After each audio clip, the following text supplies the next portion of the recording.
think you're getting Kobe beef because you're spending $78 on a steak? No, you're just eating a pretty top choice. I don't know, whatever comes close to Kobe beef. It's just yeah, they're just raping people with that fucking word. But just think about it. Think about how much meat 30 cows can possibly make, and then think about the market. Supply and demand. There is no way our mouths will ever taste that. That is for the upper elite. Oh, we're live. Hi. I've been pointing at this for a full minute. I hope that it went live just he says there's no way our mouths will ever taste that. Because that's not going to be sound clipped. I was sitting here like this a while. Oh, I was staring at this IMDb link that you sent me. Oh, yeah. Are we doing our bottom 10 first? Doing our top 10 first. Then why are you Phoenix bottom 10? Because you're a bottom. Yeah. I'm bottom way up the ass, don't you there, Phoenix? But you like to grab your ankles for fucking dollars out in the corner, don't you? That was so random. Fine. I'll do this for top.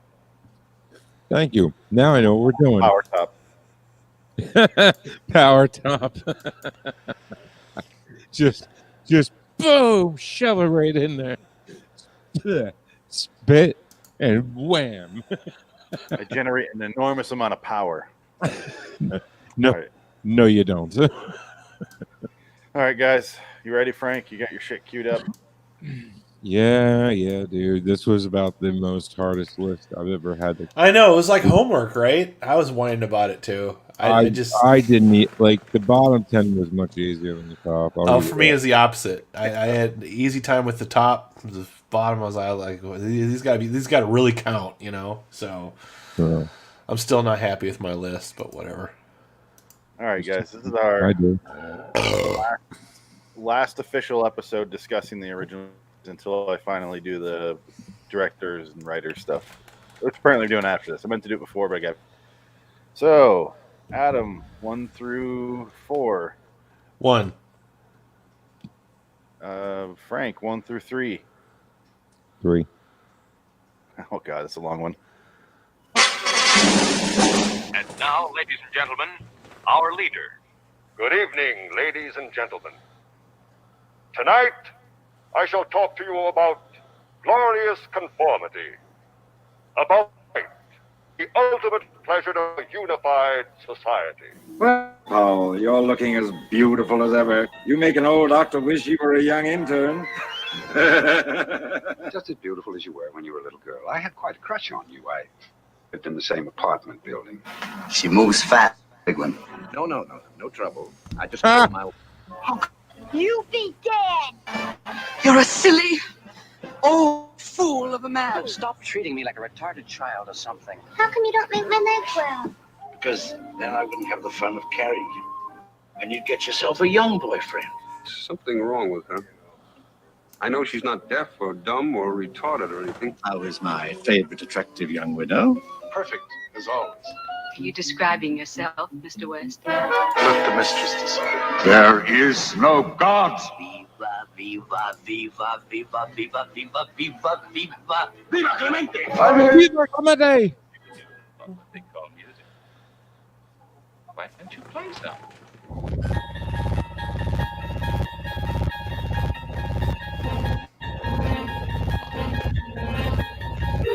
Bordering in Wonderland, the Twilight Zone review.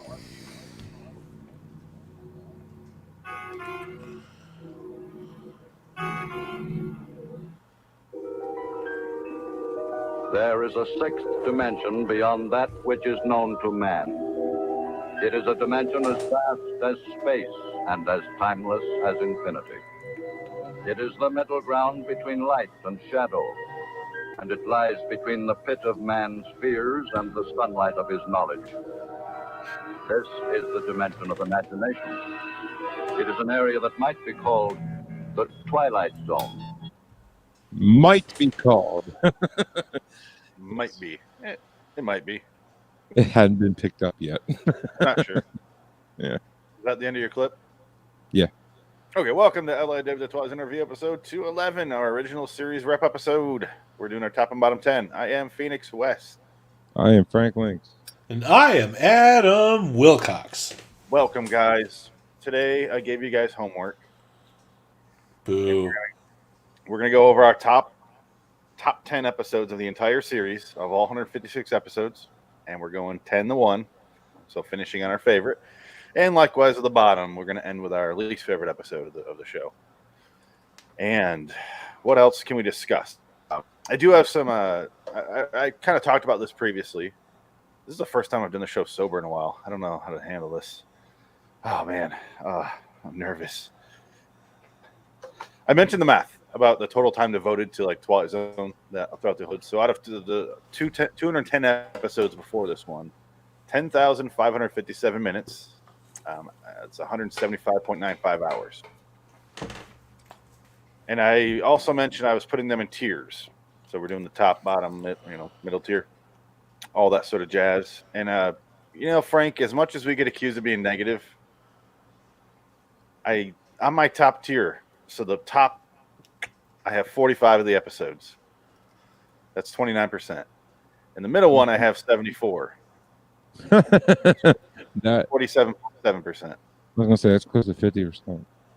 Close. And the bottom tier, so the worst, the ones I hate, is 36 episodes for 23.2%. So there's more in the top than the bottom. So fuck you guys. I knew there was. It's just, I agree. I think there's more better episodes than Yeah, just the backlog of the last two seasons was really where all the stinkers were. Exactly. And part of what we're going to discuss today, I don't know how long it's going to take, but we're going to go through our top 10 first and discuss in the second half, did the series go on too long?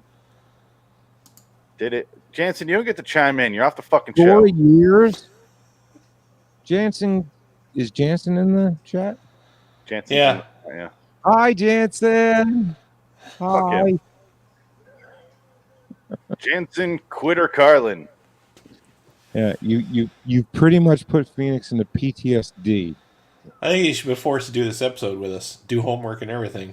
Yeah, let's get an even least qualified guy to make a fucking list like this. How many episodes have he watched? I don't know. How many shows was he on? Ooh, touche. I don't have Jansen showing up here in my chat on my screen. Why don't I? Check the comments. Yeah, I see him, unless he's got you blocked, which is pretty funny if you think about it. What a fucker. See, there it is. It's fucking bullshit. I hate Windows. Twitter. You don't. Right. Yeah, you don't miss it, dude. You don't miss this. Jansen, you missed some bad episodes. Let's get to our top 10 though. Okay. All right, top 10. So number 10, Adam. You haven't been on the show from the beginning. I did want to defend myself that much. Go ahead. I wasn't here for the journey. I feel like if I was, it would have been a lot easier for me. But I will say that it was a lot easier for me to come up with my top 10 favorites than it was the ones that I hated the most, because I had to judge each episode fairly, But I think what I chose for my top 10 were the ones that stay with me the most. Like when I'm thinking about it days after I walked away from it. If I thought it was good and I've already forgotten about it a day after, then maybe it wasn't that great. So don't expect anybody to agree with anything, but not worried about it either. It's my list, not yours. So anyways, one rich arsehole bets another rich arsehole that he can't be quiet for a year. Both of them somehow lose. A cautionary tale for degenerate gamblers. All right, so you chose 225 Violence. Good episode. Yeah, I don't want to know how much we're going to get into it because it's definitely on my... The Silence? Yeah. Yeah, The Silence is definitely on my list. Frank and I talked extensively about that. I fell in love and came over all the way they shot that episode. It's very well made. It could be a movie by itself, yeah. It was shot very Frankenheimer-esque. It was kind of Frankenheimer-esque, and it was paced perfectly, too. Dance, my puppets. I haven't brought them up in a while. You guys do. You brainwashed us. Damn right. This is how a cult starts. We've turned over from Jansenism. Fuck that. He's off the show. But I was thinking when I was watching the episode, I'm like, this is probably what Phoenix refers to as power moves, because it is 100% a power move. It's one guy controlling another guy and another guy saying, "Fine, I'll take that bet. I'll do it." And something similar that comes to mind is like the episode of Creepshow where he makes Ted Danson, Leslie Nielsen makes Ted Danson walk down to a beach and bury himself in the sand. It just shows you people that have enough money have power over other people. Power moves. Yeah, has the guy from Lost in Space, and he just bets a guy he can't talk for a year, and then he goes in there, and I'm not going to go too far in the detail, but yeah, has the nice double reveal that follows, the double twist. It's a good one. Yeah. Bum bum bum. Frank, It's what's your number 10? My number 10 is The Big Tall Wish. I'm supposed to higher. No, I put it at number 10 because there's a lot. Like, I like the episode for more than what the episode was, if that makes sense. Same thing with the encounter. No, I didn't put the encounter on this list because that was a season 5 thing because of the nostalgia, but it doesn't belong on a top 10 list of 156 episodes. I gotta be somewhat biased or unbiased. I'm sorry, and I can do that. I am media, so it is possible. It feels like such an extreme list, doesn't it? It's like so much easier just doing a season as opposed to like the whole series. Yeah, I had to go through IMDb and just sit there and all right, this one, I made a little list and I slowly weeded them out. I personally feel like if we did 5, would have been easier, but whatever. 5 would have been easier? Yeah, a top 5. Well, if you did a top 5 of the whole season, I would have already had my homework done because I misinterpreted your instructions for a couple of weeks ago. Yeah. Very true. Frank chose The Big Tall Wish. Where did that burp come from? Wasn't me. It was me. I would have claimed it, yeah. But that sounded like a sound effect. It did. It sounded like a clogged toilet, Like you need to eat less cheese. It sounded like if I played, something like this. Jansen is loitering in Wonderland, thinking he's too good for this podcast. And he is, because he left. He quit.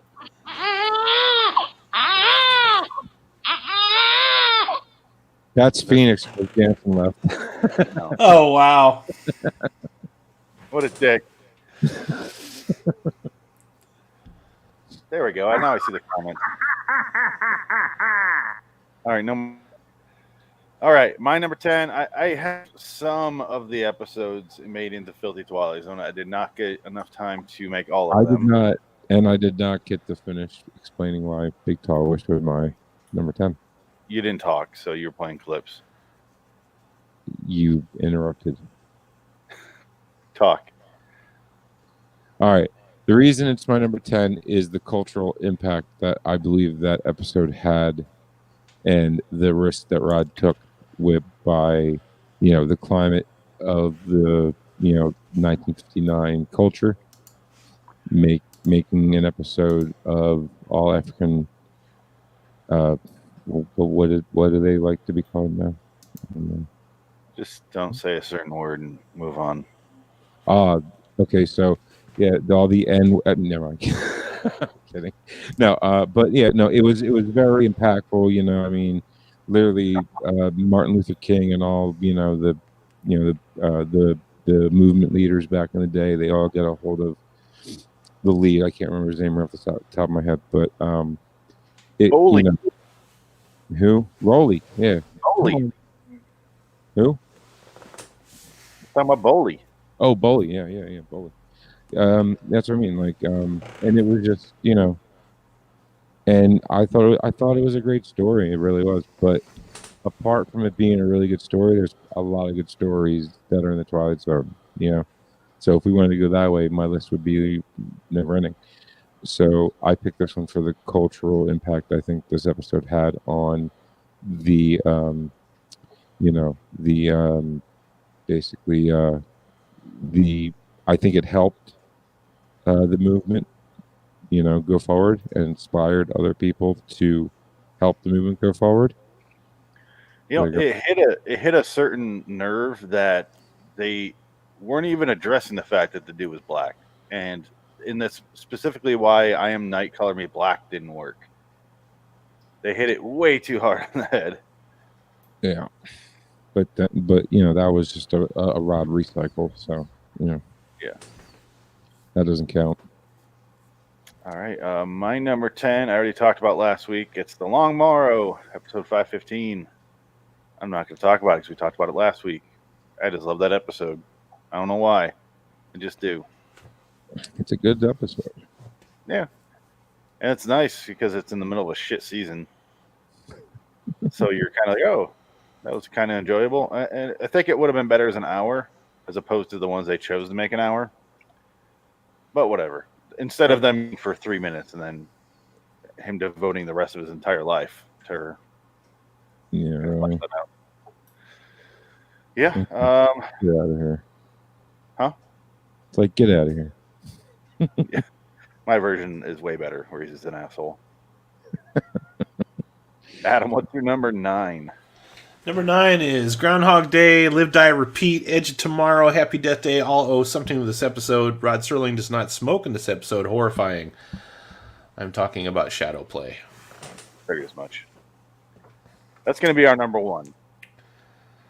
So, It's a good episode. It really is. It's intense. It does those things that those other movies I mentioned way better than those. Like it's nerve-wracking, frightening, and we've all had dreams like that. It's at least I know I have. I've had dreams where I'm like repeating the same things, and then sometimes my life feels like that.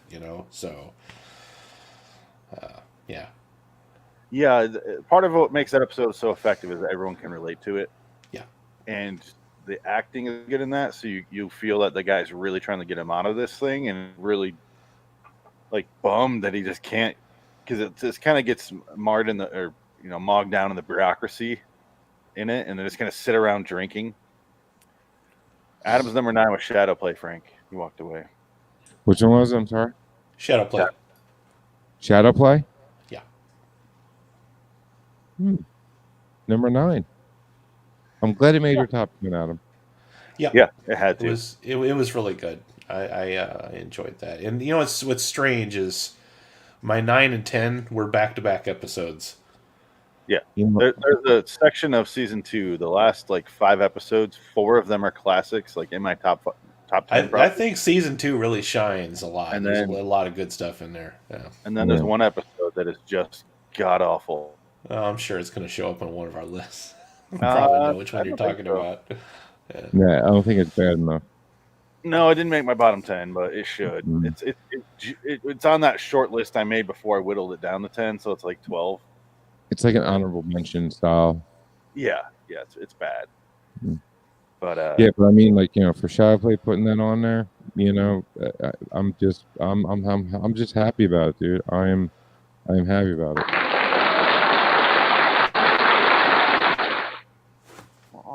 Can Frank now have sound effects? You are. Oh wow! Everybody else gets to have them. Frank gets a sound effect for it. I haven't had sound effects for several episodes now. Yeah, I tried it once and it was a disaster. So. Well, your sound effects were a bit intrusive. There were videos, and it was like, whoa. Oh, and yours are not. They're not videos. Okay. Thanks for letting me know. Stop it! Yeah, that's bad. See that's intrusive. Frank. Yes. I'm putting the pen down. Okay. I completely agree with Adam on his list so far. He's got a good list. Frank, what's your number 9? All right, my number 9, and this is because, dude, my top 10. Look, don't kill me but I'm gonna put King 9 Will Not Return. And the You didn't reason make a why list, did you? I just worked 32 hours, blow me. My point being is I did make a list. I did. Like I made several lists over the week. I'm not joking. I can show them to you. But Drawing them on your arm and like the walls, like the number 23. no, they're out in my car right now because I was. Now that would be a funny effect if when we did the show, you had your list like written on your walls and crayon, And I like don't over say and over, anything. all over your face, like on like Mouth of Madness. Yeah. Yeah, like what was that asshole's name? Oh God, Sam Neill. No, the other one that from Master Commander. Russell Crowe. Oh, Russell Crowe. Yeah. Yeah. Yeah, with the yarn and shit. Oh yeah. Just imagining Ed Harris following me everywhere. Oh man, great movie. But no, the reason why I picked King 9 Will Not Return is I thought I love the episode. It's in the top 10 of the greatest like TZ laughs of all time because it just doesn't stop. And it's the first episode I ever did with Phoenix. So. It's a pretty good plot. It's good. It's a good mind fuck, for sure. It had the twist in it that Rod originally wanted to have in the first episode. Oh yeah. At the end, he finds out there's sand in his pocket. Yeah. I guess he wanted that in the first episode, right? Yeah. Phoenix, do you want to hear the just a throwback of you and I talking about the sand because that was hysterical. Dude. Sure. And you were like, yeah, David Gilmour and shit's over here. One of the doctors you called David Gilmour. He looked just like David Gilmour. Yeah, and when you said that, I went, I'm in love with this man. I've only known you 45 minutes at that point. And I mean, like, it's, yeah, David Gilmour. Yeah, exactly. Like, if you had to pick one musician that changed my entire fucking life, it's pretty much David goddamn Gilmour. So, but, I mean, I'll find it in a second. And I guess, who's next? I thought you were going to play that. Well, yeah, I'm trying to find it right now, but by the time I get to it, I don't want this show to just drag. So. Gotcha. Okay. My number 9, I do have a video for. All right, here we go. All right, ready? This is my number 9, Francis. What'd you do? Underneath? Daddy! I'm right here. Now, come on out. Missing one little girl. Last seen being in bed by her mother a few hours later. Wow! Filthy! Shut up! Shouldn't we? Cut. You've all over. Yes. And? Nothing. You. Was as You're if you were up on an invisible daughter. No. If it was as simple as that, why hasn't Mac her yet? If it's what I think. That lady in the middle looks like Sarah Michelle Gellar. Gap opening. Oh no! What? Don't do like that, man. Start around. Huh? Around. For All right, doggy style. And the whole house. All right, now let's just see how big this thing is. What happened? I pulled you out. You mean to say you had hold of me all this time? That's right. Oh, Bill. I didn't even feel you. Say, listen, why didn't you need to reach in there? And how come I kept telling you to hurry? Yeah. It was closing up all the time you were in there. So many innuendos. Half of you would have been here, and the other half. They never found the answer. Despite of battering every device known to man, electronic and otherwise, no result was ever achieved. My version's about a guy who can't come with his wife and comes over and tries to help, and he can't help me either. And what's funny is like every time, like at the end of that episode, I automatically go to the USS Eldridge with guys being split into halves from the walls and shit. I don't know what you're talking about. Of course you don't. Adam? Nothing? Yes. No. USS Eltridge? I like the episode. I do. I just didn't make my list. No. I'm asking, do you know what that is? What? The USS Eltridge and the story behind it that didn't happen, but for some reason just took on. I mean, they made movies about it. I mean, It's 2 notes. That episode is Little Girl Lost, 326. Great episode, by the way. Really liked that one. Terrifying. I have a feeling it's going to be on Frank's list. Adam, what is your number 8? My number 8 is literally the perfect portrait of a fever dream. Is it? You might not get this one, so I'll just say it. It's The Midnight Sun. Okay, yeah. It's a good one. I like it. Did you choose the portrait on purpose? Well, it's funny because we're always complaining about how the Tales from the Dark Side always has an evil painting and Night Gallery always has an evil painting. This one, the painting doesn't really have anything to do with the episode, but it is kind of a foreshadowing event of, what she's painting is what's actually going on when they really think it's something else. I mean, it's creepy, and especially when you watch it now with, the way things are so weirded out and out of normal, it's I don't know. I just get this really unsettling feeling every time I watch it. Like I can't never not think about it. And I love a lot about that episode. It's definitely in my top 20 if I were to make a top 20 list. It's a small cast, but it feels like it's on a very larger scale. Like the little bit of scenes that they show, it feels like it has a huge budget. Yeah. I love when the guy comes out with a gun and he's just like gives up. He's like, I don't care anymore. Like I'm a huge minimalist. If you can make something great out of something very, very well, there's another episode we'll mention later that does the exact opposite with minimalism. So, but this one's great. This is one of those ones where I was like, oh my god, I love this one. This is, 5 characters in Search of an Exit, another minimalist episode. Yeah. We just dialogue. But yeah, Midnight Sun, great episode. I think people love that one a lot. It's always on the marathons. It's always on the marathons. It's a classic without being a classic. Yeah. Like everyone loves it, but like nobody can name what it is. It's really not too pretentious and it's not too like basic, because like some of these with the basic plots, like you guys hate them because that's really all they got going for them is the twist or the premise, and I get where you're coming from on that. But with this one, like you said, it's minimalist to where there's pretty much something for everyone to enjoy here.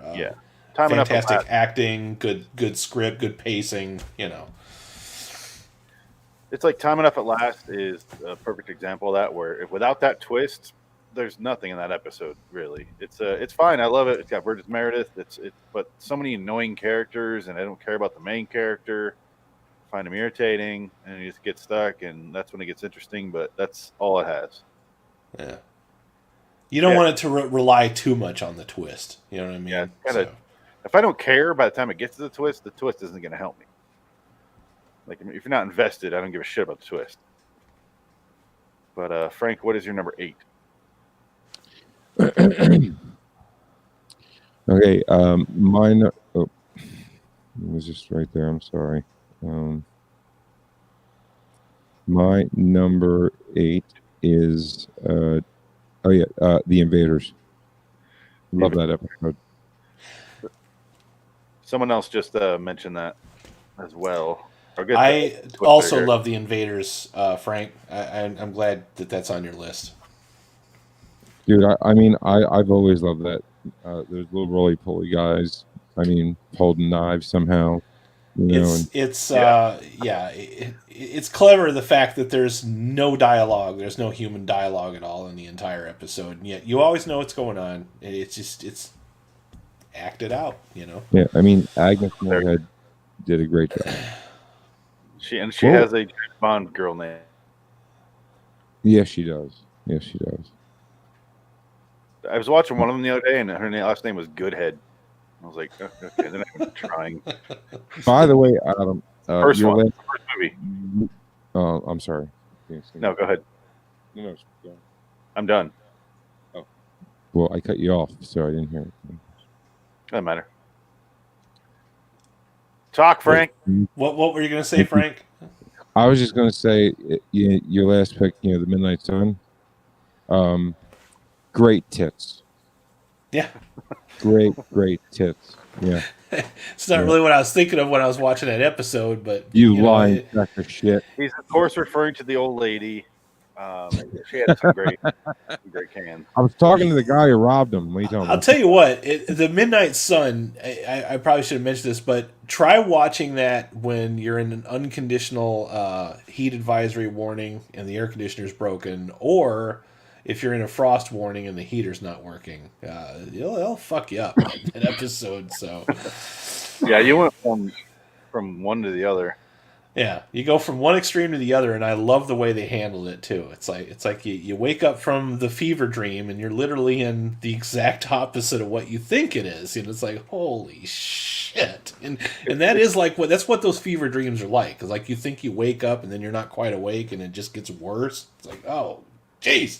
It's like how I watch Wizard of Oz. That's how I am. Because I'm like, she's in a nightmare, and she clicks her heels together and wakes up, and she's in like Dirt Hole, Kansas, and I'm like, she's back to hell. Great. Like, who gives a You shit? should have stayed where you were. Yeah, stay in that magical, colorful place. You killed the bitch. That was back in a time before anything was in color. Like everybody was in black and white all the time. It's crazy. It's annoying. Yeah. Where are we? We're on number 8. We just finished. I don't think you delivered your 8 yet. Yeah, did you do your 8 yet there, Phoenix? Not yet. My number 8 is Will the Real Martian Please Stand Up? 228. That's a good one. Good episode. Yep. It's not. It has a sense of humor about it, and that's why I like it. I like the crazy old man. Okay. Sense of humor, though, without the slide whistle cueing where the jokes are supposed to go. Yeah. It's the old man sitting there and cracking wise and making fun of everybody. I'm like, this is my spirit animal, this character. Like this weird fucking googly eye fuck at Marty Feldman, and he's sitting there at the bar. Yep. Everybody. I get it. It was Lou Reed. They went 5. Didn't think us aliens knew about the Great American Pastime. Did you? Yeah. Yeah, and it's got the great double twist at the end, and it's unfortunately Triple twist. Get it? it does have it is one of the classic episodes as far as like when you picture Twilight Zone, but most people don't think about it as in their classic list. But when you picture it, it is the image of him with the 3 eyes. But it's probably the most classic one on my list. Yeah. Yeah, that's usually in the marathons as well. No, definitely. Usually one of the first ones they show. Yeah, that's my number 8. Adam. I'm actually hiding from that. Are we at number 7? Yeah. This one's going to totally give it away, but I'm just going to say it anyway. There are a few people that I wish Billy Mummy would wish into the cornfield right now. It's a Good Life. Is my number 7. Yeah, that's the classic one. This didn't make my top 10. Nope. I like the episode just fine. It's a good episode. It's just beaten to death. Yeah, it's like a song. It's like a really good song that you hear on the radio too much, and I'm just kind of like, eh. It's like Nickelback at this point.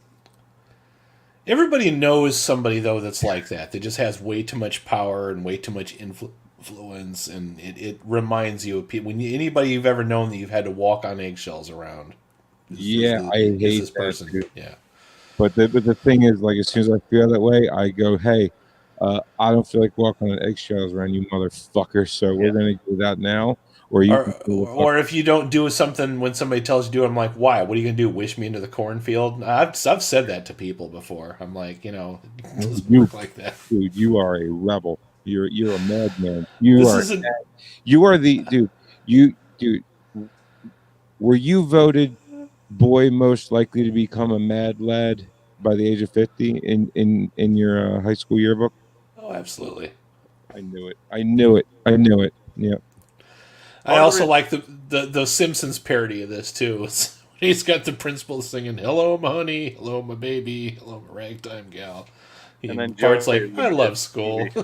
Yeah, his version in the movie. You're frozen. Got a lot more going on for my audio. Your audio is good. Okay. Yeah, I was saying Joe Dante remade this episode for the movie. To get to that soon. And yeah. How do you feel about that one? It's good. It's not great. It needs more Billy Mummy. Yeah, it doesn't have I don't think it's as creepy, but the special effects were better, but they also stand especially out the more. part where he makes the lady's mouth go away. That one kind of gave me the willies. That was the first time I'd ever seen that effect look convincing. Yeah, Joe's either really, really good or but he's there's not really in between Joe Dante. No. I watched it real quick.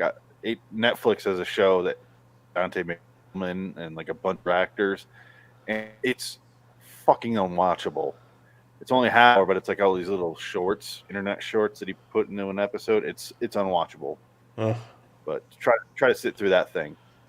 Corey Feldman is a zombie and kills people. It's awful. Anyway, that tells me everything I need to know. Yeah. Good episode. The Peach Brandy and Perry Cuomo record was hilarious. Watching this crazy, I would have 0 issues killing this kid, stabbing in the back of the head. Like, we're done. Okay. Yo, I can get away with thinking about my Pekka right up until I stab him in the back with a knife. It's kind of like a Village of the Damned. Same. That's what someone in the Tip Army would do. So I told him if he talked about he gets kicked from the show, and he still did it. He knows. But I would kill a kid and move the fuck on with my life. Frank, what's your number 7? My number 7 is Little Girl Lost. I swear to God, that was in my top 5. I couldn't be 5, 6, and 7 was such a hard pick for me, dude. And Little Girl Lost made it to 7. Because the other two I haven't been talked about yet. No, I'm kidding. Just kidding. No, but yeah, there's a few other better ones that I enjoyed personally more that I had to make room for it. Really, it would have been 5 if I didn't have to make room for the more. Never mind. Yeah, you got it. Yeah. Okay. We get it, Frank. By the way, I have the clip. Would you like me to pull it up? Would you like me to play? How long is it? It's not long. It's just a joke that I thought. 2 hours later. Yeah, your clip. You always say not long. Sorry. No. Yeah, it's fine. Let me just plug the iPad back in because I have my earbuds in trying to, pinpoint to it, so it wasn't too long. Because I know I'll you say hate my long number 7. clips. Okay, go ahead. You say number 7, then I'll play it. How about that? Okay. Well, number 7 we talked about last week. It's the Jeopardy Room, 529. Ooh, nice We already pick. talked about it. I mean, what else can I say? It did not make my list, to be honest. It was going. It would make my honorable mentions in the top 20, though, definitely. Yeah. Adam? No, he hasn't done. I guess we did go through all our 7s. Okay. Number 6, a story that demonstrates. No, Adam, no. I wasn't asking you for your number 6. I was asking you for your thoughts on what I just said. What, on Jeopardy Room? Regarding, I didn't pick them, but then I said, never mind, because if you did pick Jeopardy Room for your top 10, that would be giving away one of your picks. Why would you say that? Corrected himself. Just never mind. That's why I said never mind. I caught myself in it and said never mind. All right. I didn't hear you say mind. I think it cut out. Okay, because as soon as I said, wait, never mind. Don't answer that. I didn't hear that. Yeah. Anyway, play the clip. Moving on. Okay, Frank. This is the clip from King 9. King 9 will not return, right? Yeah, King 9 will not return. This was the end with David Gilmour and a really great joke in the first episode of Phoenix. The chemistry was there, and it's been almost 5 years later. We're still together, man. And you still haven't kicked me off the show for all the chips I've done. And that thing. He's kicked you off twice this episode. No. Yeah, but not off the show. So, No. The episode for a few minutes is worth it. With what can I say? Okay. That's considered timeout, not a kick. Is he just maybe I'm in a hospital bed, and sure shit, he's in a hospital bed. And then this doctor, and then David Gilmour from Pink Floyd, I'm pretty sure it was, is questioning him. And he's like, what's going on? And the guy's like, I saw some jets out there. That was weird. He's like, did I go back? He's like, fuck no. No, you didn't go back. You dildo? No. Yeah, he saw a paper and he just went catatonic. So I figured I'd call a psychiatrist. Like, wow, it's a good thing you were there, Doc. You called in the right guy. And then this is what he gets. I just love that he's talking through it rationally, like, oh, I didn't really go out there. Like, I was imagining it. I had a dream. Okay, it was a dream. People, I had a freak out. I shouldn't have been there. I shouldn't have ditched the mission, but I had a dream and I wasn't really there. Was I there? I think I was there. I was there. I was definitely there, right? He completely switches his own mind. Yeah, it's only 3 connecting flights in a 24 hours of your life to get there. It's halfway around the world. Oh, but was I there like 5 minutes ago? I just love that in a span of 4 lines of dialogue, he goes from 100% sure he's not there to completely questioning his reality and thinking he was there. Holy Shatner. Like, what? He's a deep thinker, man. I think they call that like schizophrenia at some point. Yeah, people who talk to themselves. Yeah. And they're like, what was that? And talk to other people who aren't there, yeah. I expected another cut where he's really grabbing like a fucking handful of needles and he's in an alleyway and he's imagining the doctor and he's really just ODing. Like I expected another one. I actually would have appreciated that one. Jesus Christ. What, you didn't appreciate this dialogue? James Embry, page 41, single. Happened this morning. Went by a newsstand, looked at a paper, then went into shop. When the ambulance got there, it was almost catatonic. Sitting off the front page. That's why I thought we ought to have a psychiatrist in on it. Oh. The doctor. It's House over here. It's very odd. Yeah, I thought so too. So I checked with the Pentagon in Washington. His army background. Captain Air Force World B-25, Africa and Italy, 37 missions, discharged August 1943, recurrent fevers. Some suggested a psychological disturbance. But he was discharged before they could find out much about it. Fast talk. And this was his plane. His plane and his crew. Took off for Italy on what was supposed to be a routine flight. But Embry never went on that last mission. To him, and then the nurse comes in and they go out in the other room. The nurse shows up with some shoes and she very boringly states, hey doctor, you forgot his clothes in the other room. Like a fucking robot, like an expositional robot. And why would the doctor be responsible for that? Right, she should be. I mean, she should be. She's the goddamn nurse. That's what I mean. Isn't that their job? That's what I'm saying. It's just dialogue to get out the point that he has sand in his shoes. That's all it is. And it doesn't make sense. It's just there to get to this reveal. Yeah, it's really, it was totally pointless. So then you're like, okay, so what did he do? Order it? Then walk around with it in his shoes? And it was like, well, my point was finding sand in his shoe when he wasn't wearing shoes in bed doesn't mean he's in the desert, in fucking African desert. Maybe he just has sand in his shoes. He's a crazy person. Shit ton of sand too. Where's his foot gonna fit? I mean, when you get sand in your shoes, it's like it's a slight dusting in your toes and shit. It's enough to be annoying, but your foot still fits in the fucking shoe. Yeah, it's not 7 handfuls that this guy put his hand in and just just kind of dropped it into a giant pile. No, it was enough to fill like a sandbag to stop a fucking flood. It was way too much sand. Make a levee out of this fucking thing. Yeah, the chemistry was there. Come on, it's our dude. It's our last fucking episode of, you know what I mean? What the hell are you doing? That's forever ago. Huh? That was ever ago. Yeah, for some reason. Okay, so when my new iPad updated, it changed the skip back shit to 30 seconds, not 15. Kind of fucked me up there, my bad. So when I went bink, and it was like right at the beginning, like I thought where it was, I really went back 2 minutes. I thought I went back like 45 seconds. So, Adam, what's your name? My number 6 is a story that demonstrates real humanity perfectly, even though it's dealing with horrors of the Cuban Missile Crisis. It's still relevant to the absolute selfishness of things happening in 2020.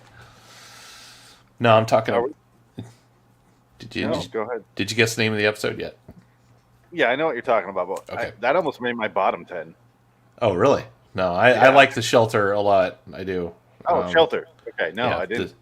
No. If the one you're talking about stars Peter Falk, Wait. Are you talking about the ones where they broke into his shelter? Because of they're having a party. It starts off they're having a normal neighborhood. was there, and Magellan was there from us. No, they're having a normal neighborhood party, and then all of a sudden the air raid siren goes off. One of the neighbors has a shelter built, and they fight about who's going to go into the shelter, and then it winds up being a false alarm, and they have to go on with their daily lives after they pretty much all almost killed each other.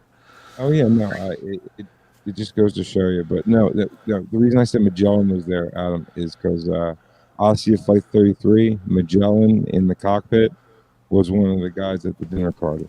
And one of the guys He looks just like. I know it went over your head, but Phoenix smiled and went like, yeah, he got it. Yeah, Shelter. Shelter went number 10 until Long Morrow, and I was debating those two. Yeah, I was like, It's one of those things that we always say that you shouldn't do current politics in a science fiction type TV show because they won't age well. Yeah. This is one of those things that even though it pertains to something that was in the zeitgeist at the time, still pertains to things now because we live in the age of keyboard warriors where people can't talk to each other without attacking each other verbally over disagreements of opinions, so it still applies to that situation. The only problem with that episode, and again, it's your opinion, but this is a repeat of the same thing he's already done, like this episode. Well, is this your list or my list? No. I said it's your opinion, so okay. I'm not saying just you're making wrong. Sure. That's why I preface. I'm not saying, hey, your list sucks and this is why. No, I'm just giving my opinion to your opinion of opinions. Which episode are you saying it's a retread of? The Martians are doing Maple Street. Yeah, that's kind of what I thought you were getting at. It's the exact same. It's the exact same episode. Hold off on that thought. There's a okay. But yeah, that's all I was saying. Yeah, it's a good episode. The retread of the retread is that one episode, one more pallbearer. Yeah. For that, where he gets that lady and he noise of the bomb going off and makes his bitch school teacher apologize to him, but she doesn't. She's like, I'd rather die than hang around with your bitch ass. It falls very. Yeah, like sorry, you look kind of sad. Like I'm not trying to shun your parade here. No, it's all right. I'm waiting for it because I know that my lists are going to provoke these feelings, and I have defense like stacked right behind me, waiting for these little things. This isn't a debate. It's just a discussion of. You just have to understand that everything you say about my list is going to result in me saying, "Whose list is this? Yours or mine?" Okay, so just know that's my de facto defense to whatever you're going to say. Unless I start off by saying it's an opinion, I'm not saying you're wrong. It's just my opinion to your. Where's that airplane quote when we need? So my number is a game of pool. Episode just 305. saying, don't take any offense to it, Adam. Goddamn, that's all I'm saying. Goddamn, fuck, dude. So, Phoenix, your top 6. It's a podcast. People want to hear this shit. A game of pool. Great episode. It's on my top 10. I wonder where it fell. Who knows? We'll find out. But yeah, this episode, great. It's got It's got the Klug.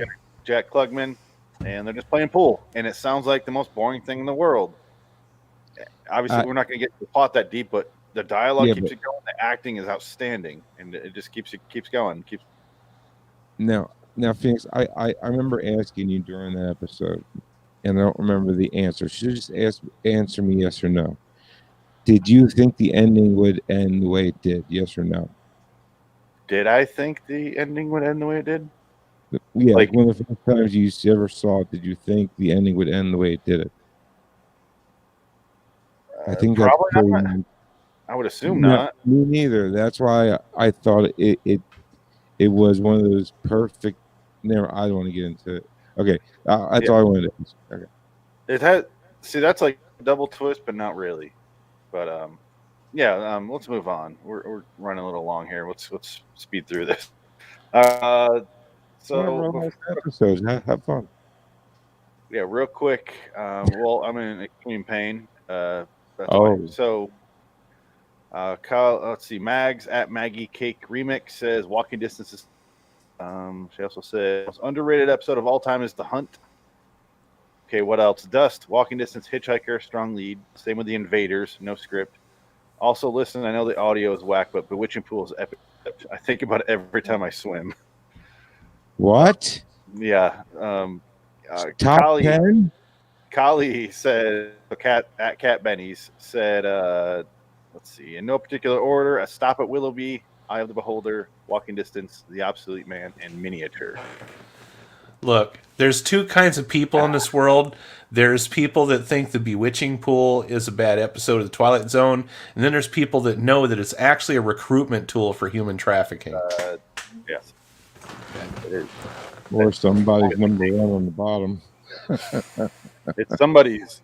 It's in the bottom as well. It's a bad fucking episode. And if you like this and somehow you found a way to like it, good on you, I guess. I don't know. Yeah. Some It's a people rough like one. blood sausage, you know. Let it Head burn. cheese. Let it burn. That's what we said about your house a minute ago. Number 5, Adam. It's a nightmare at 20,000 feet. Oh. Okay. I noticed you have like more of the classic episodes. I like the classic episodes, and I think it's kind of deals with my attraction to the Twilight Zone in the first place. Is you know, the ones that I get excited about when they're on. You know, the ones that I remember for a long time, and I'm a classic kind of guy, I guess, in that way. I think the way I think of the classics is it's like hit songs by a band. It's like that's what gets you into the band, but then you get like obsessed with the band, But then there's always that one song that you feel like it speaks to you and nobody else really cares about it. Yeah. That's like me with a lot of my favorite David Bowie songs. They wouldn't necessarily be on the hits, but they're songs that when I listen to them, I'm like going to this whole other zone. Yeah. Ground control to Major Tom. And that's kind of like more of my list is. It's more of the ones that it has to specifically mean something to me, like or I think about a new idea or something like that, or I don't know.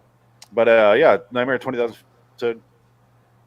I did play my Filthy Twilight. I can do that again, but Shatner, can't go wrong with the Shats. It's one of his best things that he's ever done, I think, Shatner. Even better than most of everything he did with Star Trek, you know? Oh, definitely. Definitely. Yeah, Nightmare has to be on here. Mm-hmm. Nick of Time is another Shat zone, and he's not that great in that. He's good, but not great. In this one, he kills it. He does like this nervous. It's all him. Yeah, it's all him. Because his wife really just looks at it and says things, and so does everybody else. Like the stewardess is like, she says a couple lines, and it's just on him. And it's one of those ones that fits his mannerisms, his acting style perfectly, because he's always likes to exaggerate his words. A guy that's losing his mind would do the exact same thing. He would have those exact same mannerisms, so it's almost like it was written for him. Yeah, even though it wasn't. Yeah, I love how much he justifies. He has to say something, or about to say something. Stop and go. I know. At a breakdown, and this is gonna sound crazy, and then he continue the thought because that's him trying and to. It just delivers the crazy. Yep. The therapy. You could see the therapy at work. All right, here's my crazy thought. Anyway, now that I prefaced it, here's my thought. There's a fucking gremlin on this wing. It's crazy, right? I love it. It almost doesn't belong in season 5. Yeah, I do like the George Miller version better in the movie.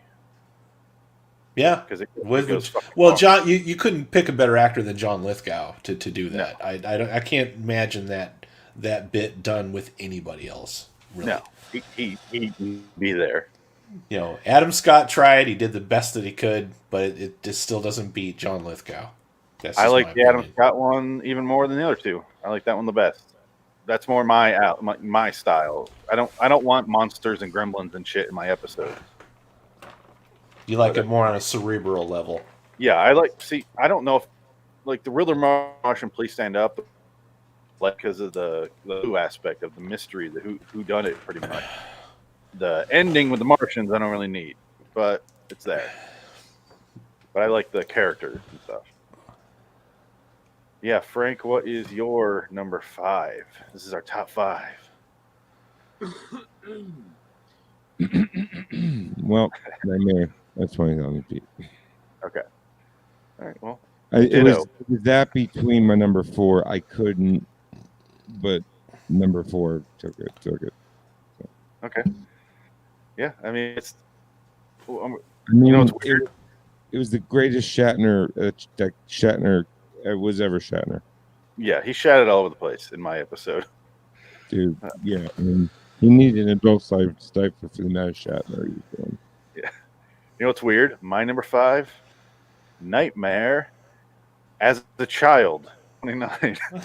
Fuck you, Phoenix. Nightmare as a child, and I get.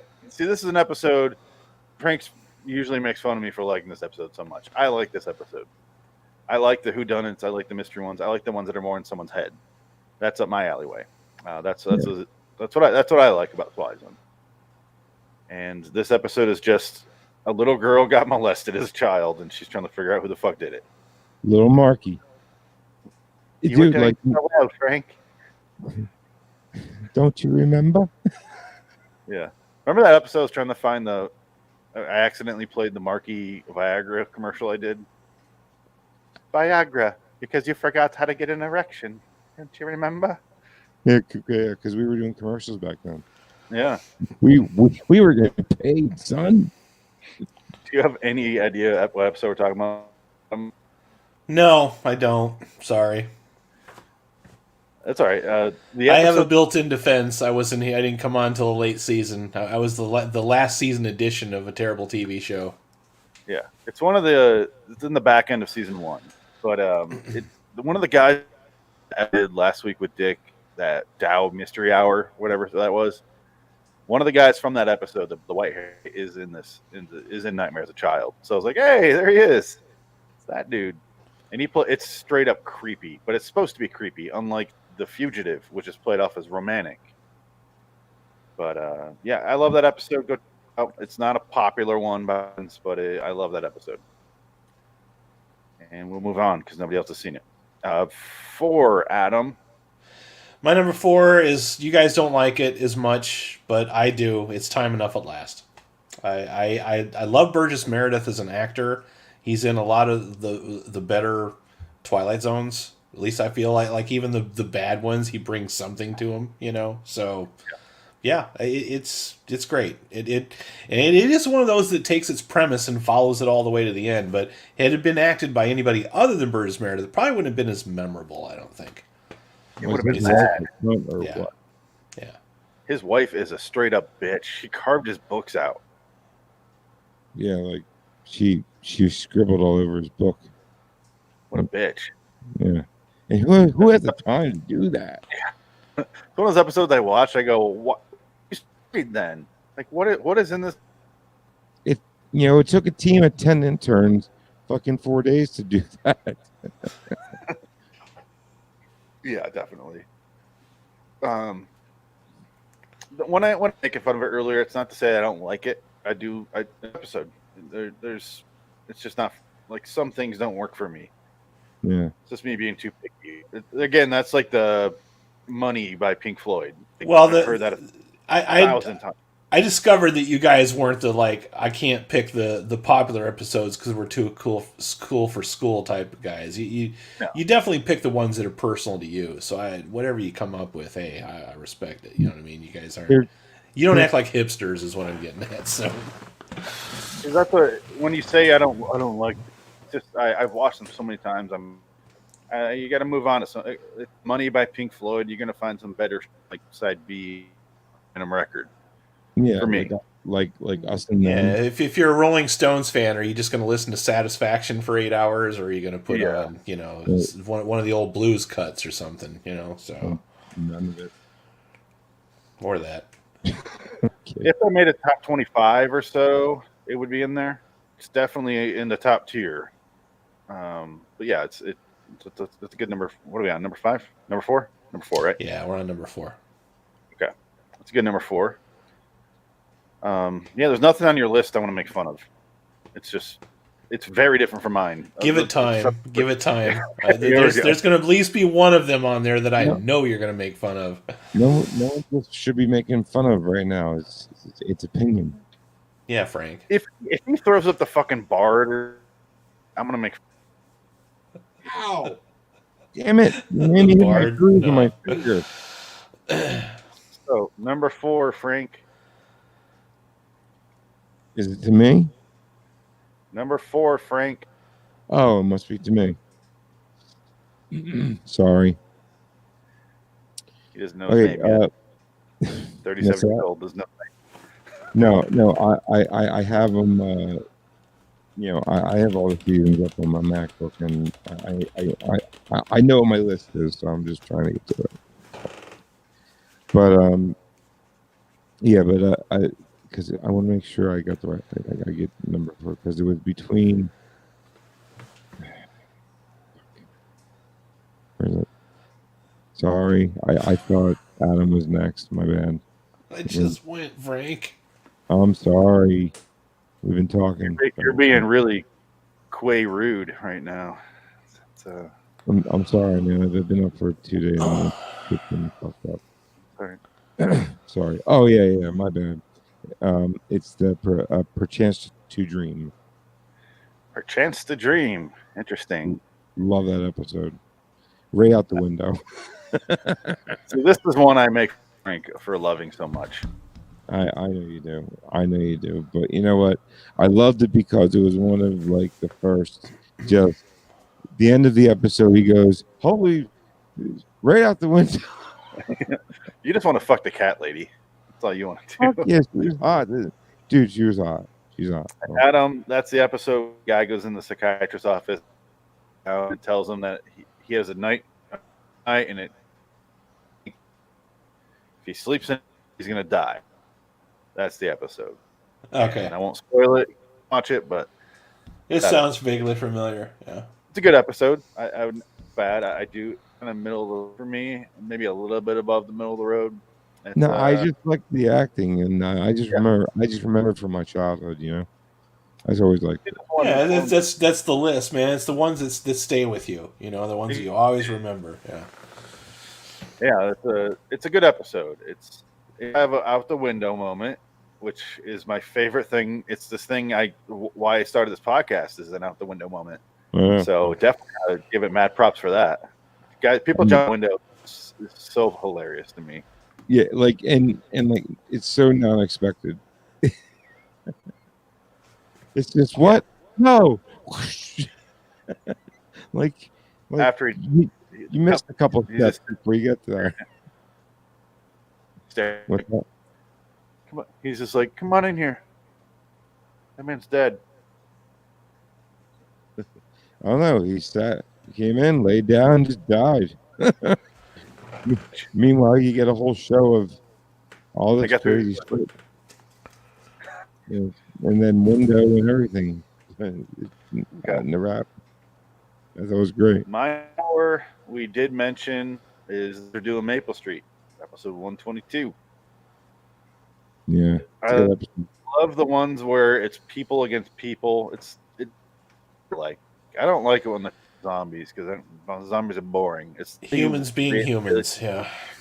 How do you deal with other people when all the rules are out the window? And this episode is the rules slowly being thrown out the window. Speaking of the last episode, first thing that goes is kind of their security. Next thing that goes is like their ability to use judgment, and like they're screaming everything, and then all of a sudden they start accusing everybody, and it's just snowballs out of control. I don't need the pullback at the end to show the aliens. That's where it loses me a little bit. I wish they dealt with that, and they never see an actual I didn't need to watch them go, see, there's maple streets everywhere. Like, God. But I also know why they needed to do that. They had to explain to the audience what was going on for some reason. But I love that episode.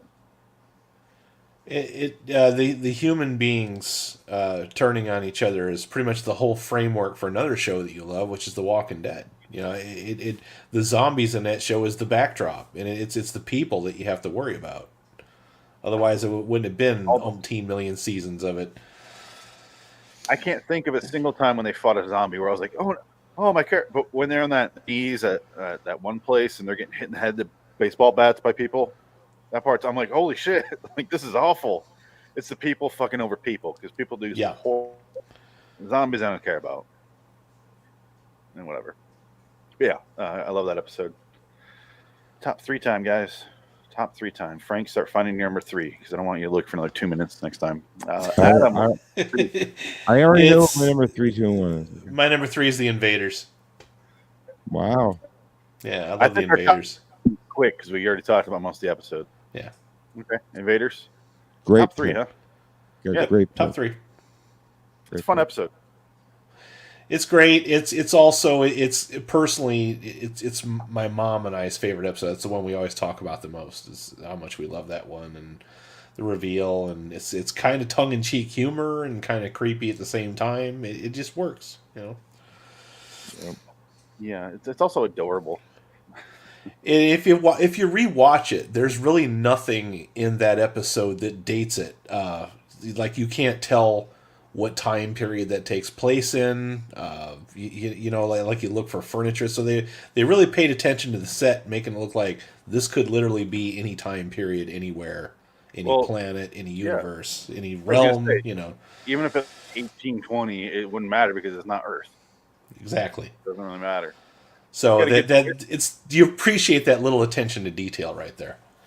Yeah, and they got a good little twist, and they use that flying saucer thing from our recent episode, The Fear. They use it much better in Invaders. Stole it in The Fear, and that was like the shittier version of that episode. Yeah.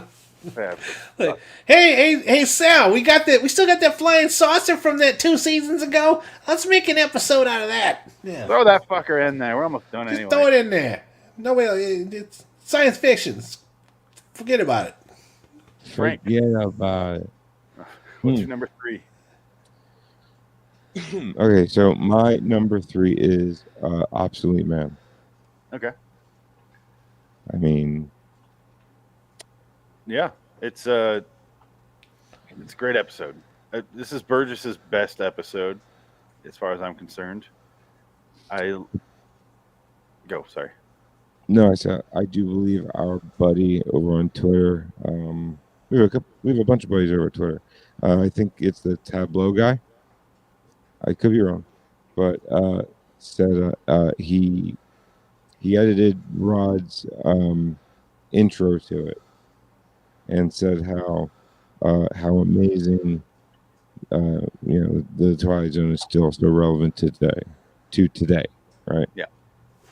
And he played that on Twitter today, so I thought that was pretty good. I mean, it is on our feed. I know that much, or at least on mine. But Well, while we're doing that, let's watch the Filthy Twilight Zone version of it because we haven't watched this in a while. If it loads, that'd be great.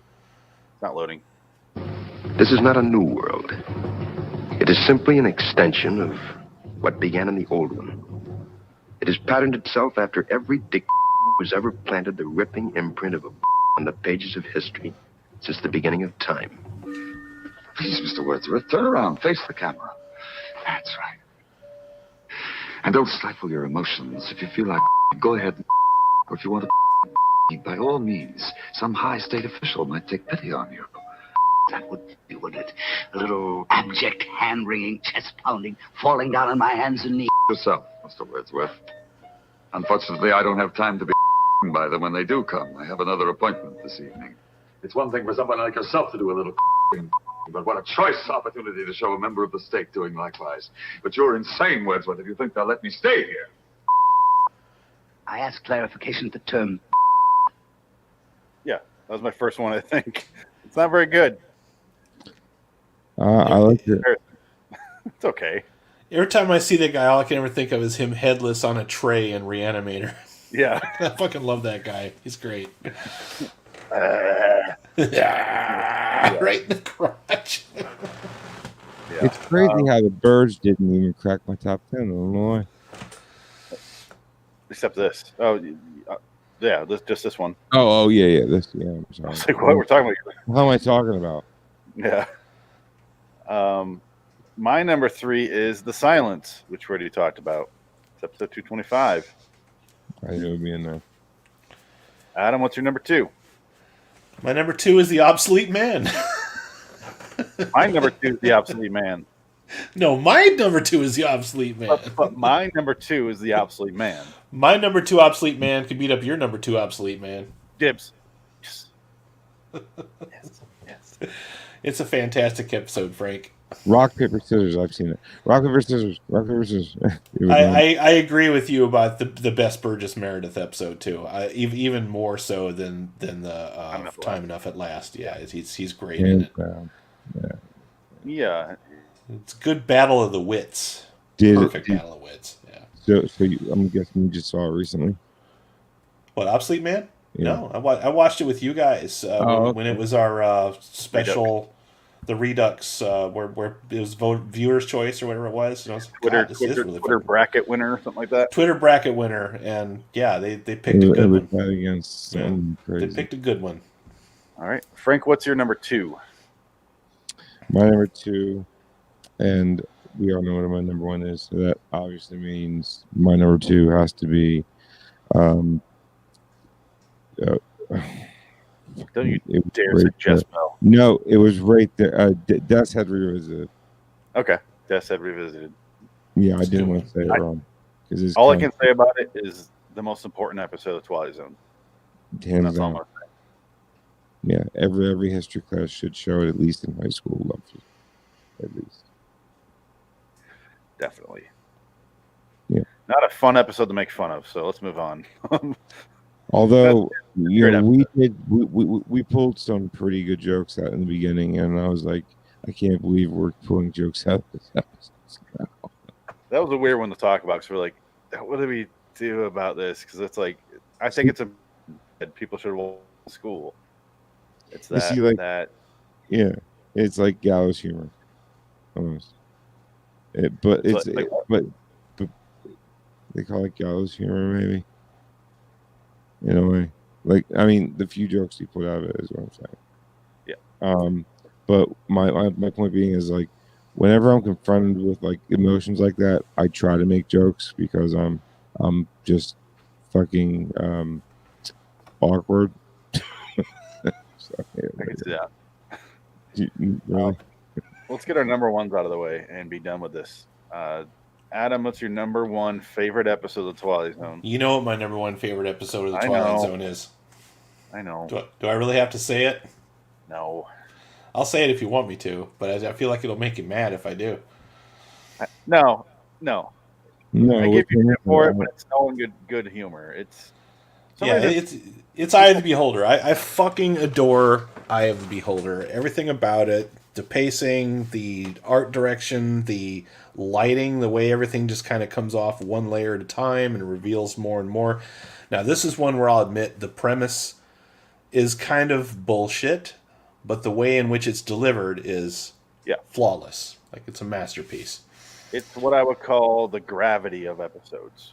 Yes. Where it's a visual masterpiece and the story is not there.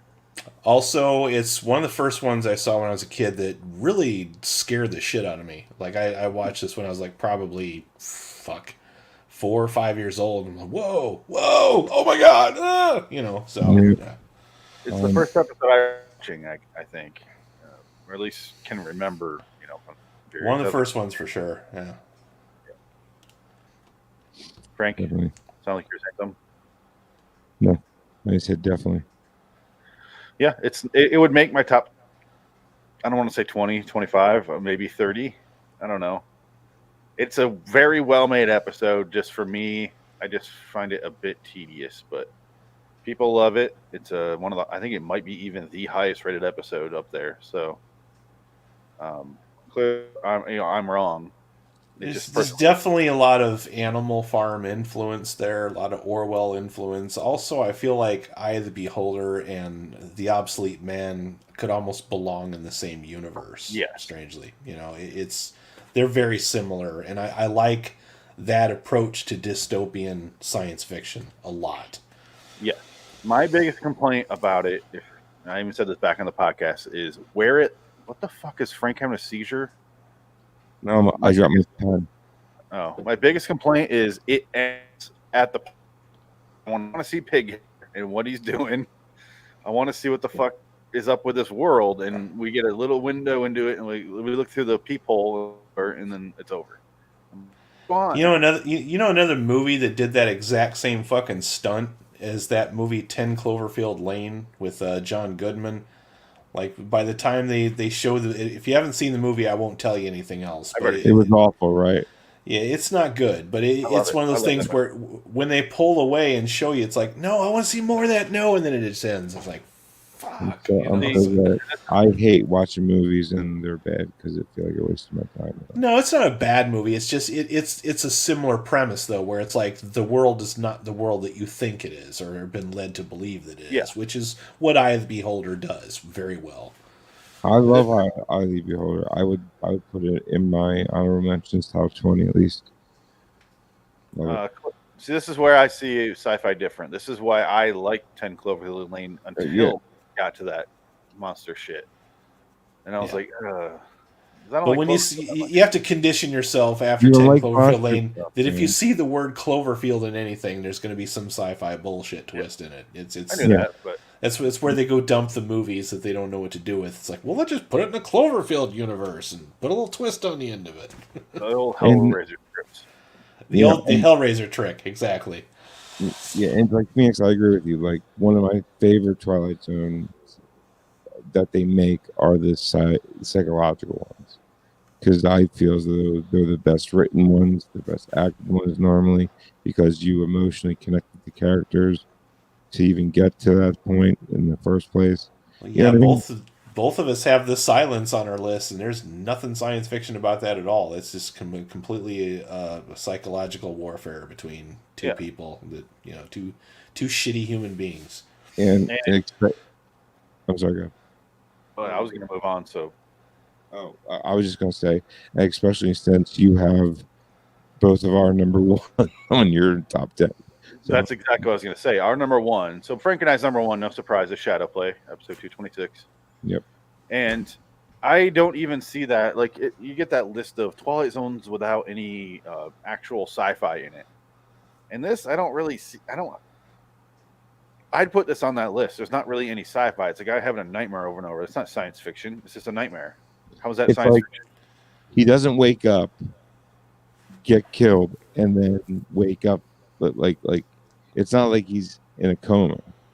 But we don't know that, though. I was just going to say that, Frank. Supposing you were in a coma for several years, and this was the dream that you had repeatedly for several years, that would fuck you up, man. Just the thought of that would just be like, whoa, Tell me about it. But, however, I do believe in the episode he does state that he lives a normal life. It's just every night he has the same dream, and it's this dream.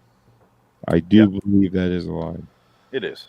And then you get that whole theory, like people talking like, was he a murderer? What's going on? I'm like, it doesn't matter. It's a dream. It's a fucking dream. Who gives a shit?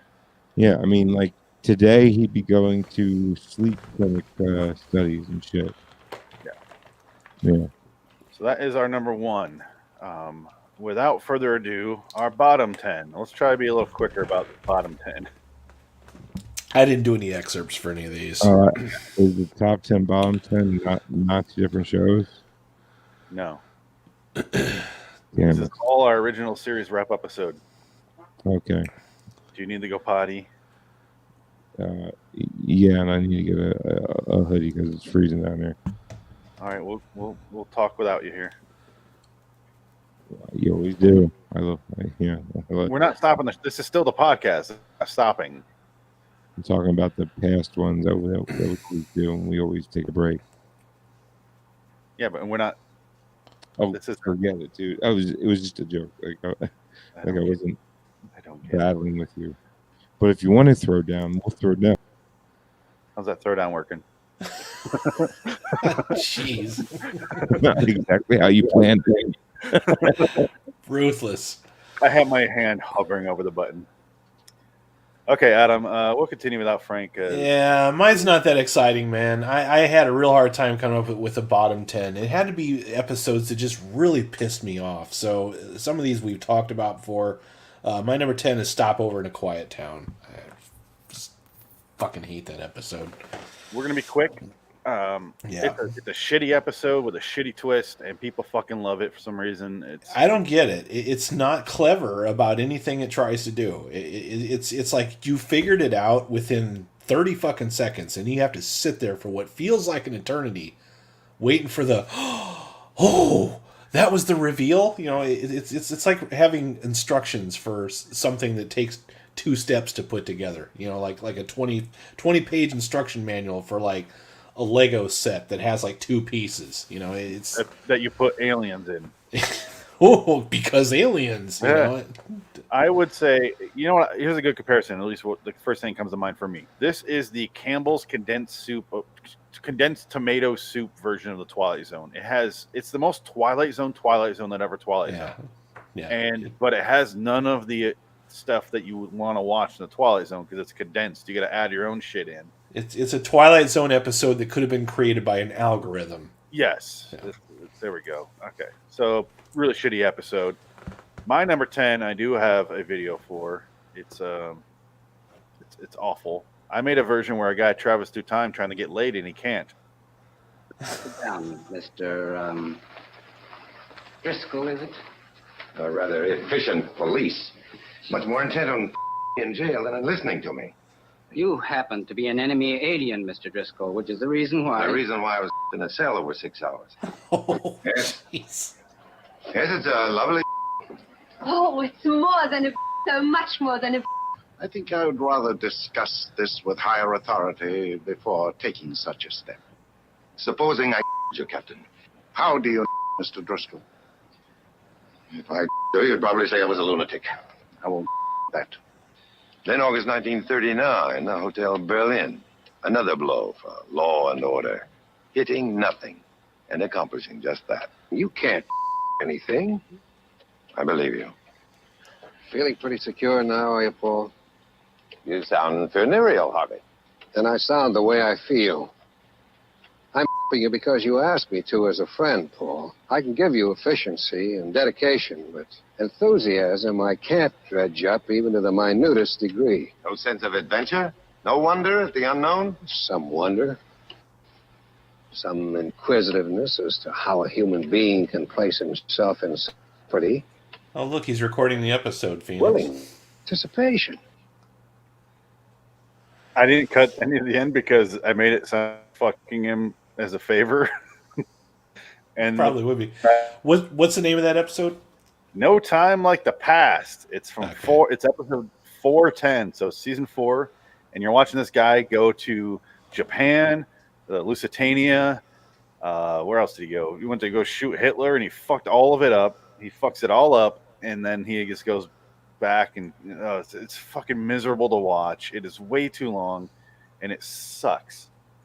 It's a terrible episode, and they already did it better, and it wasn't that great before, but whatever. Awful episode. I don't recommend watching it. Since we don't have a Frank, we'll let him catch up. What's your number 9? My number 9 is 90 Years Without Slumbering. This almost made my list. Almost. Oh, God. It's more fun to make fun of that episode with you guys than to watch it ever again. It is a fucking slog to get through. I just absolutely hate every minute of it. I hate the old guy. I hate the premise. I hate the script. I hate the story. It's awful. And yeah, since we're waiting on Frank, I wanted to mention I have sat through some of season 4, so I do feel the length on a lot of those episodes. I start getting restless because the thing that's always so fun about Twilight Zone is when they are 25 minutes and you know that they have to get to their point. And it's about how they're going to get from A to B, and whether or not they're going to inject a twist in there and what they're going to do with that time, which is why the silence is so perfect, because it's paced just right. Like the whole thing, that guy's supposed to be really annoying and talk too much. They show you just enough to set up the premise of it. Part of the problem, not enough to actually get on your nerves, you know. Part of the problems with 25-minute ones that aren't perfectly written is some things seem rushed and you don't quite get the point of what they're getting before they start getting into the resolution of the plot. The problem with the longer episodes, which are 51 minutes, is it fucking drags. I actually had to. I read some because like I said, I didn't go on this journey with you guys until the very end. I kind of wish I would have started from the beginning, but I unfortunately, because of what's going on in my life and the holidays and everything, I just did not have time to go through all 156 episodes. So I had to comb through some lists and some things online and whatnot. And a lot of the complaints about season 4 that I read was a lot of those felt like maybe 2 episodes smushed together just to get to that 51-minute mark. You know, I don't get that feeling at all. I got one episode and they went, let him sit there. Yeah. Let him talk about this for another 10 minutes. I mean, we were feeling that on some of the episodes of The Outer Limits. It's like, okay, I like where they're going with this, but it's like you can just tell that they're wasting time, following somebody around a corner and going long periods of time without talking. It's like, nah, just edit this up and make it tight and neat, Well, we talked about the feasibility study first, and if that episode had been more condensed and tightly edited, it would have been fine. I would have liked it, but it just kept dragging and dragging. It would have been okay, yeah. Even that second episode, which was great, it just felt long. But yeah, there he is. Okay, perfect. Frank, we did our top 10. He did his 9. What's your number 10 on bottom list? Excuse me. My number 10 on my bottom list? Yes. Let's see here. I believe it was The Mute.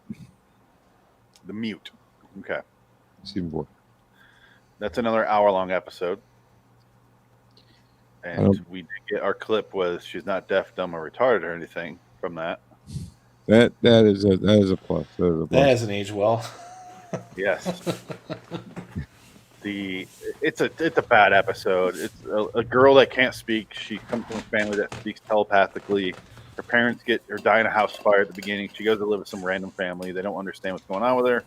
Yada yada yada. Goes on way too long. Bad fucking episode. But I mean, like the only redeeming quality was Oscar Brody, wasn't it? For about 3 seconds.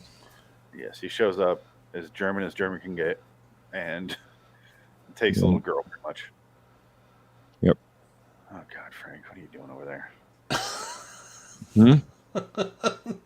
Oh, Frank, my number 10 was No Time Like the Past, the shitty time travel episode. We already talked about it. So, No Time Like the Past. It's a good episode. Good episode. No, not at all. Frank or Adam, what was your number 10 again? My number 10 was Stop Over in a Quiet Town, and my number 9 was 90 Years Without Slumbering. My number 9 is Jess Bell, episode 407. Fuck Jess Bell. Love Jess Bell. You like it for the same reason I like that Spur of the Moment episode or whatever. It's like B-movie schlock. I like it for all the wrong reasons. That's why Frank likes Jess When Bell. it's so bad, you're genuinely entertained by its badness. Yeah. I mean, the tiger is right. Like the same reason I'd watch a movie like Kirk Cameron Saving Christmas. Yeah, it's just so amazingly bad. It's a miracle of its time. Yeah. I just much rather. You see how I disagree with him, but I'm not killing him for his opinion. Sorry.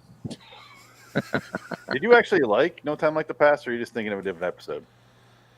Honestly, No Time Like the Past. Like I don't even remember what it was. It's when he went back to Lusitania and Japan and go kill Hitler, and he fucks up everything.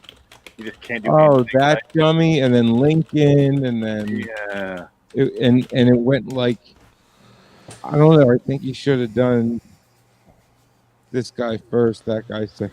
Like his order of what he was trying to accomplish. It's fucked. The guy's fucked. Way off. Anyway, It was so, awful. Did you do your number 9 yet, Frank? I don't remember. No, he hasn't done his number. No, I've only done one. Okay. What's your number 9? My number 9 is it is I know it's season 5. That's what I had down. Sorry, How is guys. your list this incomprehensible? Because, dude, I just got done working 32 straight hours. Please give me a little bit of a fucking. I'm just curious. I want to see your list. Can you hold it up? I don't have one. I told you I have 4 lists out in my car, in my book. My book is my work book. Yeah. Yes, you have time. Yes, I don't have time to do that.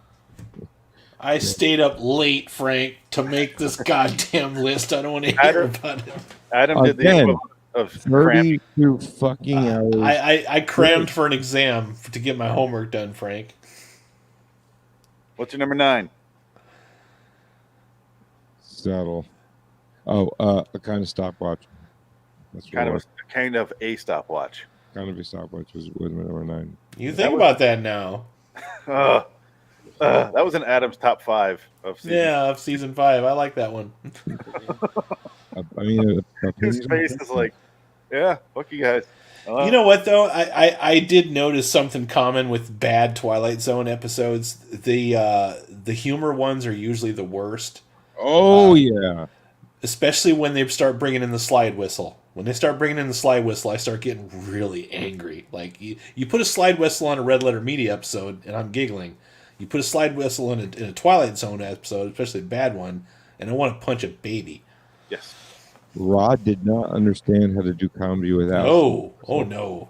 Rod It's like a guy that goes to like a convention and he has like a little speech he needs to make and he decides to start off with an anecdote, except he's not funny.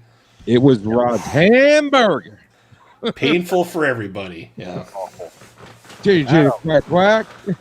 To keep moving along here, Adam, what is your number 8? My number 8 is Mr. Beavis. Mr. Beavis. Mr. Beavis. Which one? Okay. Is there a few? Mr. Beavis.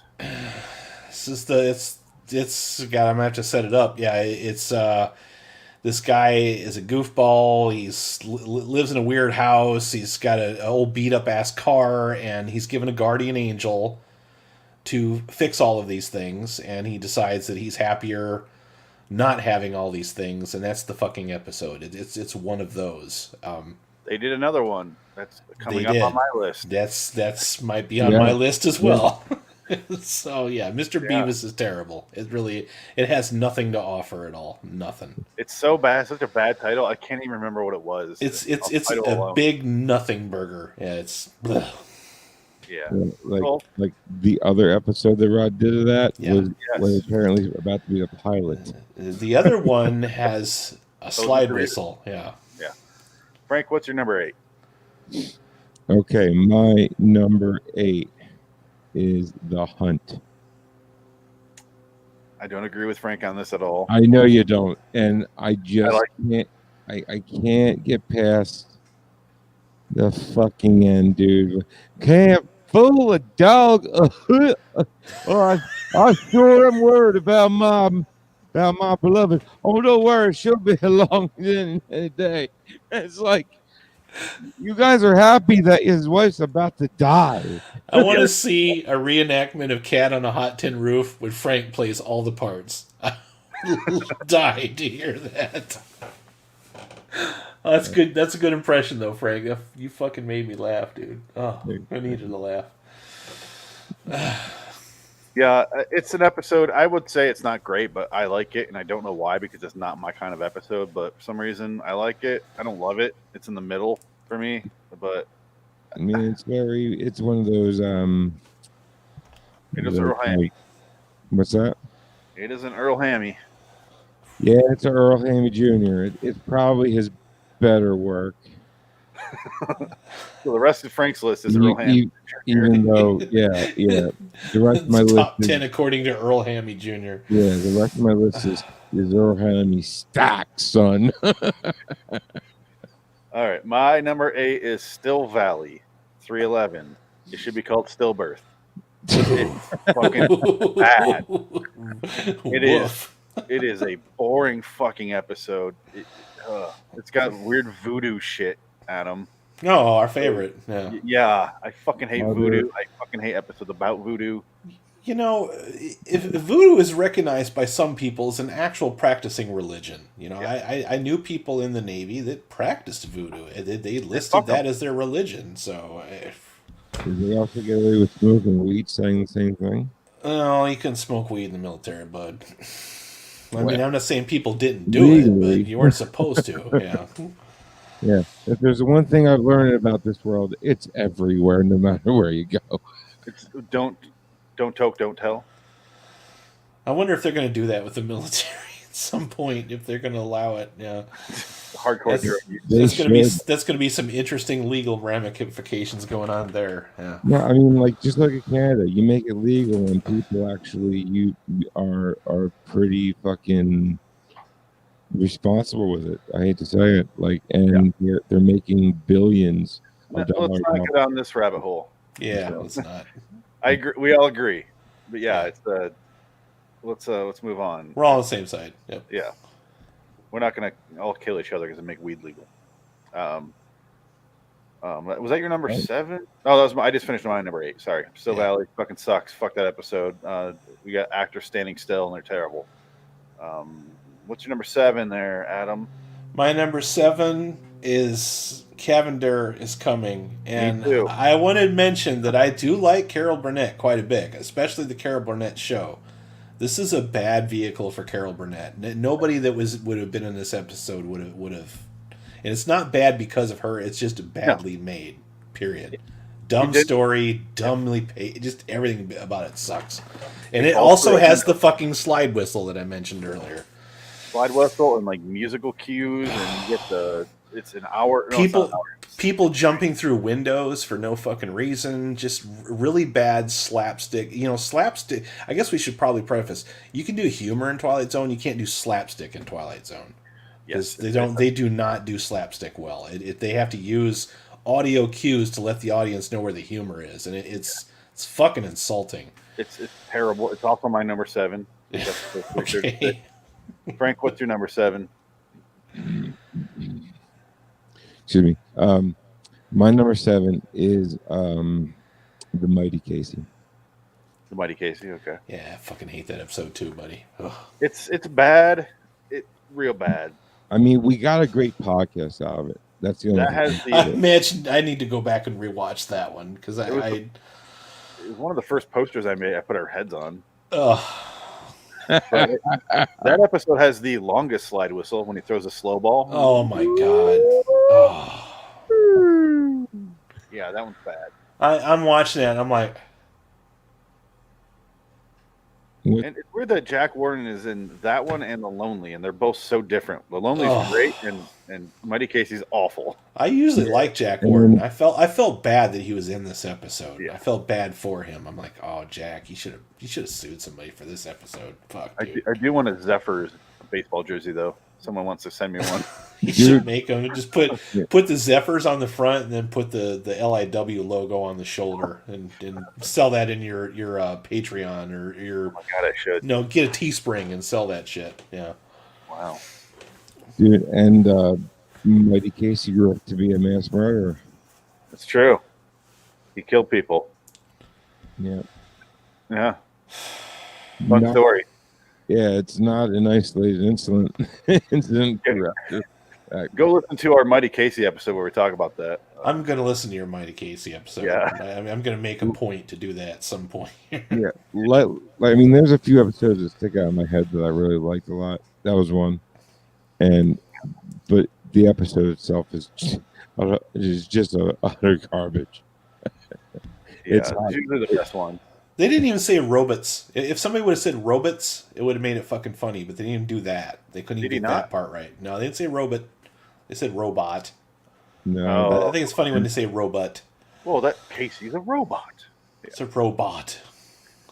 Well, the other one is Jack Warden fucking a robot, and he says robot. Can't get away from the robots. Just listening to people say robot in the 50s is funny to me. There's nothing funny about the Mighty Casey at all. Nothing. No. Adam, what's your number 6? The Mighty Casey. All right. No bullshit. Honestly, it just came sooner than that happened sooner than I planned it. But that's exactly what I'm reading. It's the Mighty Casey is number 6. So. Yeah. There you go. What's number 6? What was yours?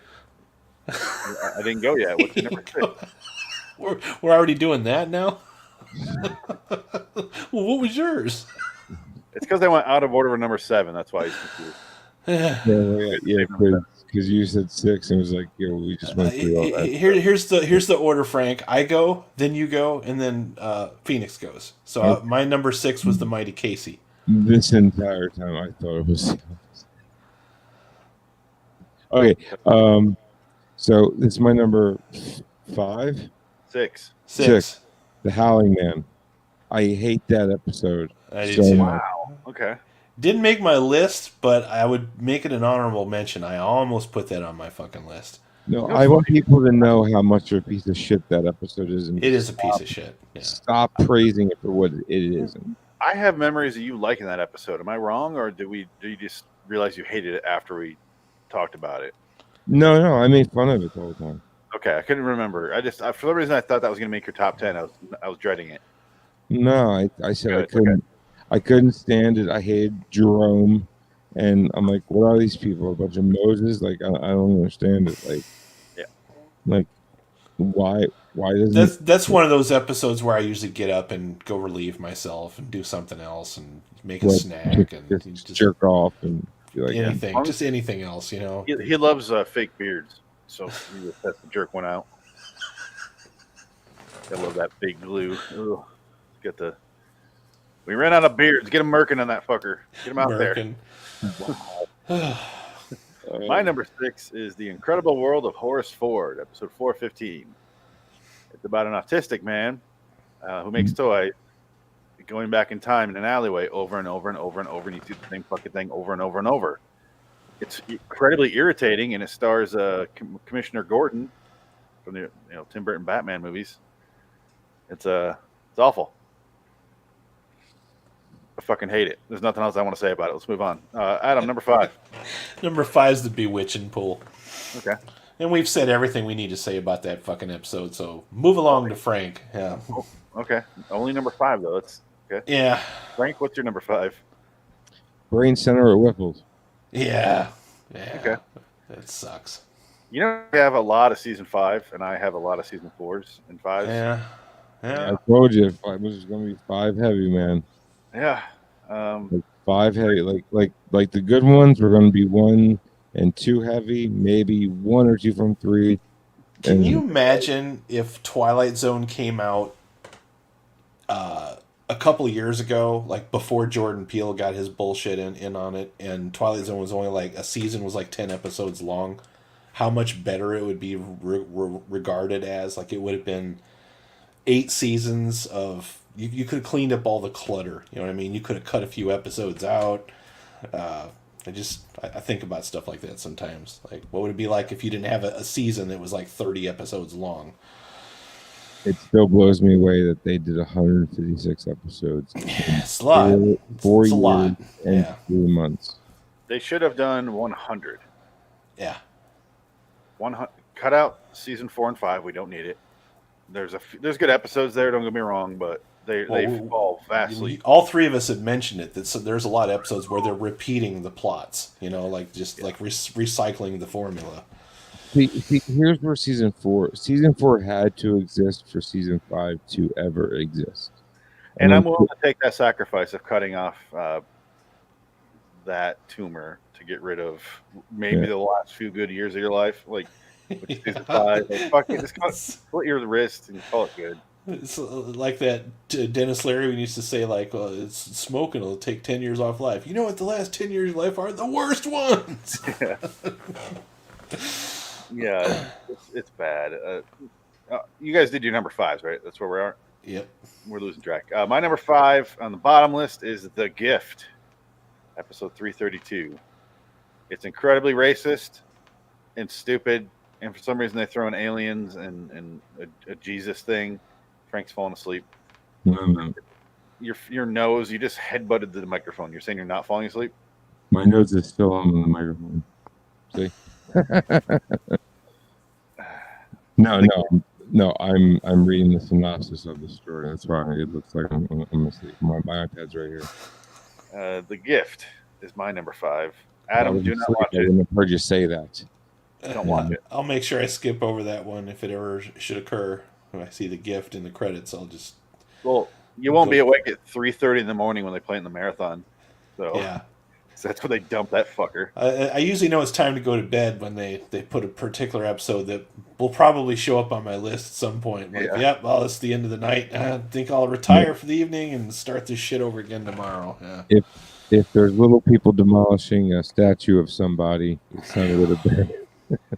Oh, they throw on season 4 like they used to throw on like the American flag when TV would turn off back in the day.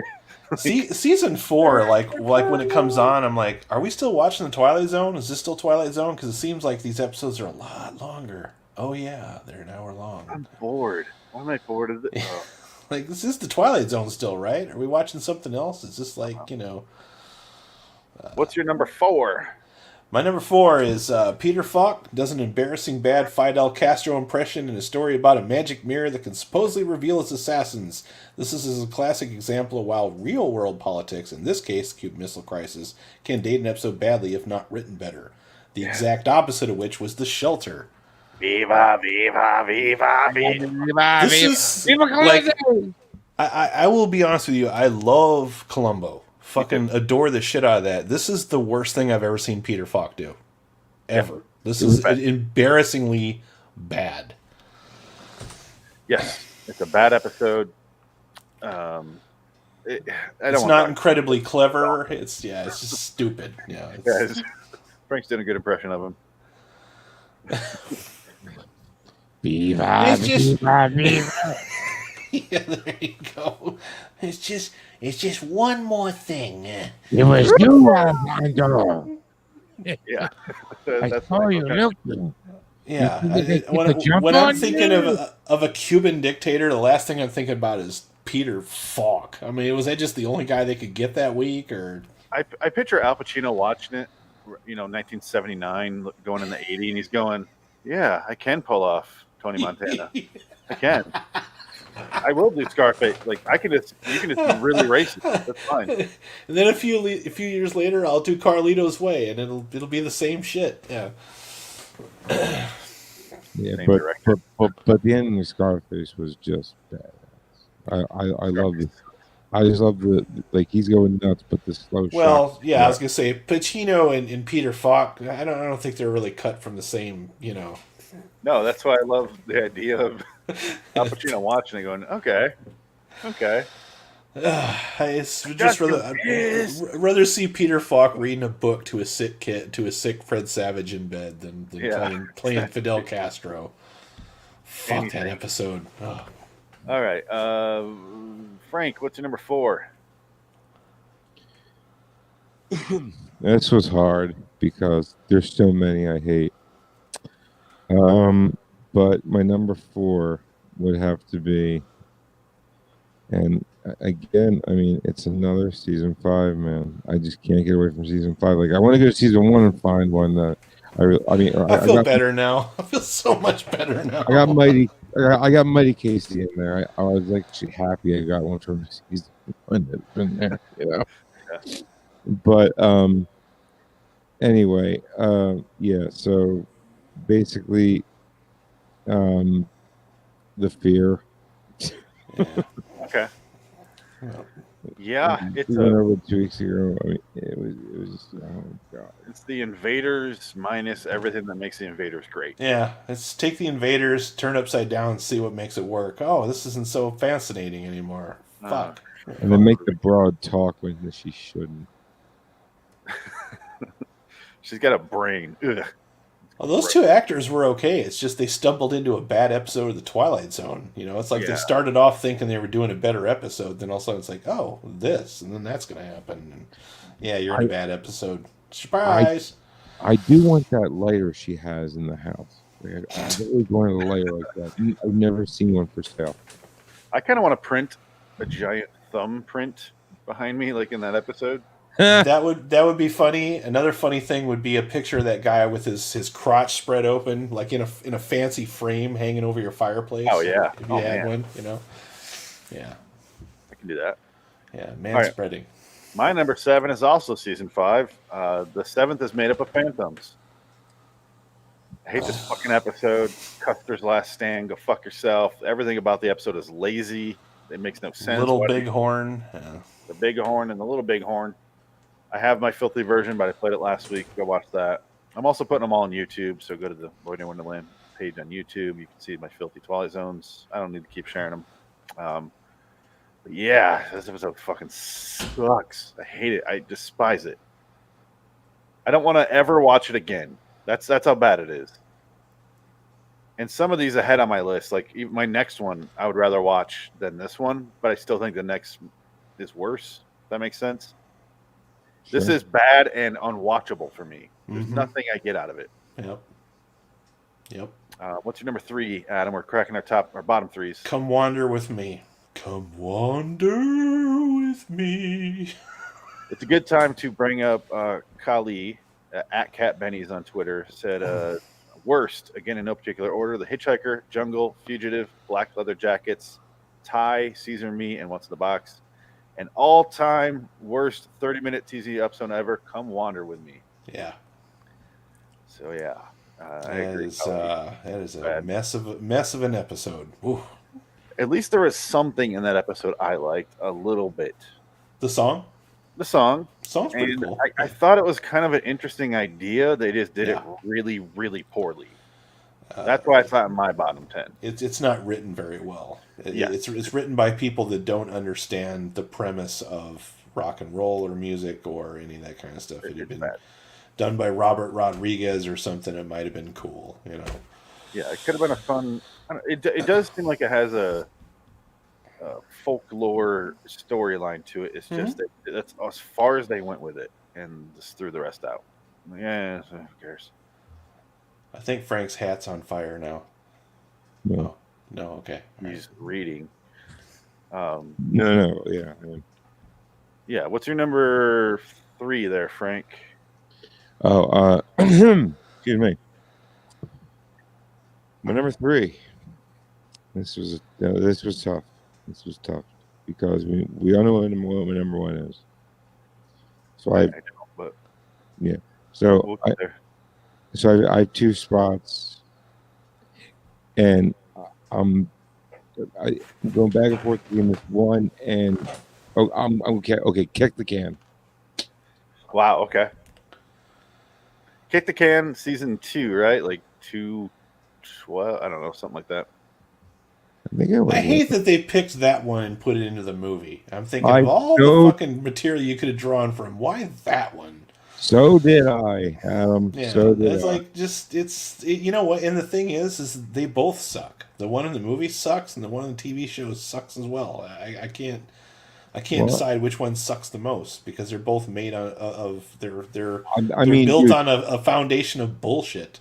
Yeah, like one's a piece of shit, and the other one's like if a piece of shit ate a piece of shit, and then fucked the piece took a of shit, that, and then gave birth to a piece of shit with an STD.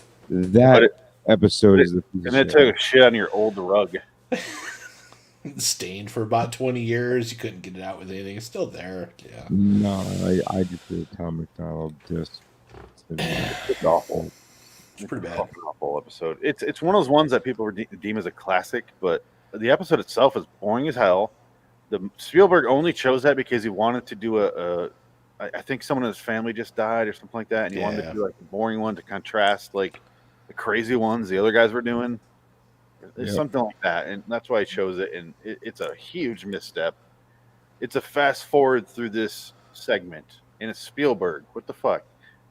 And he has the most boring shit. It's like he's going for an Oscar for his segment of it. Feels like it's written by the same people that came up with the bewitching pool as an idea. His same kind of bad, stupid, lazy storytelling. Yeah. My number 3 is also season 5, The Bewitching Pool. We talked about that. We mentioned that a few times. Yeah, it's awful. It's irritating. It's Earl Hamner. It triggers us. Yeah, it really does.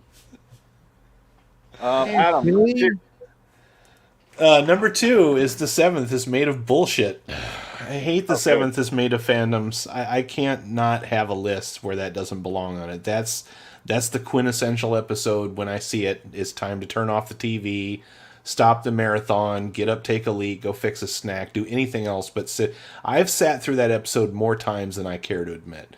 And every time I watch it, it makes me somehow angrier than the first time I watched it. I think it's an okay premise, but they did nothing with it. Yeah. It doesn't have any kind of message to deliver. What? You know, it is devoid of anything that makes Twilight Zone fun, you know, at all. Yeah, it's not an episode. It's like the non-episode. It's kind of like they filmed the outline. It's the worst cocktail napkin episode we've ever reviewed together. Yeah. Fucking sucks. Yep. I'm glad I'm not the only one that have in their bottom 10 because this episode pisses me off. I get pissed off watching it. Yeah, and that's rare for me with Twilight Zone. It does. I tried to make sure I put episodes because, like, you know, you the one that you mentioned before, the kick the can, doesn't make me angry. I don't like it, but it doesn't make me mad or angry. It makes me bored. Okay, bored is still better than just being pissed off that I'm sitting through something that makes me uncomfortable. See, I disagree. I would rather be bored than pissed off because Witch and Pool bores me, but the Seventh Man of Phantoms pisses me off. But, you know, the Bewitching Pool is also a recruitment tool for human trafficking, so that makes it even more insidious than it, you know, people realize. Got some shady shit going on in her little swamp. No shit. Child abduction cabin. Now, The Seventh is Made up of Phantoms can't be used as a recruitment tool for the U.S. Army or the U.S. Army Reserve, because if that's the case, and you're going to wind up in a losing battle and still die and go back in time, in Frank is sleepy. Frank's reading. Frank, what's your number 2? My number 2 is fucking my I'm sorry. I'm just so sorry. Ugh. You said you know your number 1, and number 2 and 3 were toss up. You chose to take the can for one of them. Right.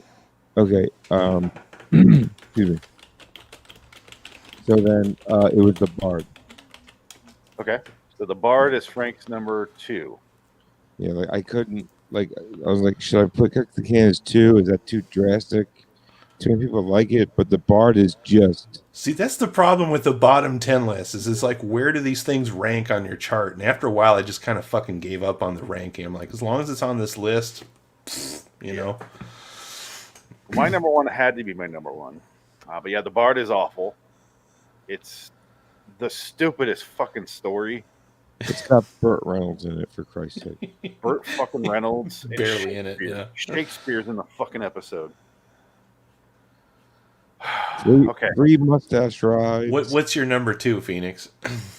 The Fugitive. Okay. Yeah, I knew that was going to be your number 2, number 1. This might be my favorite podcast that we did, only because I made fun of this old man like crazy. Dude, it didn't stop. There was too much gold. It was too much gold. Gold. Once I started unpacking everything that we were watching, it became creepy that he abducted the child, and then he revealed himself to be younger. And then he still took her to marry and left a photo under her pillow. So the mom's gonna come in the room and find the daughter's missing, but there's a 8x10 in a frame underneath the pillow. And she's gonna be like, who the fuck's this guy? Yeah, like it really should have been. It really should have been a kid of her age, and then I've been okay, fine.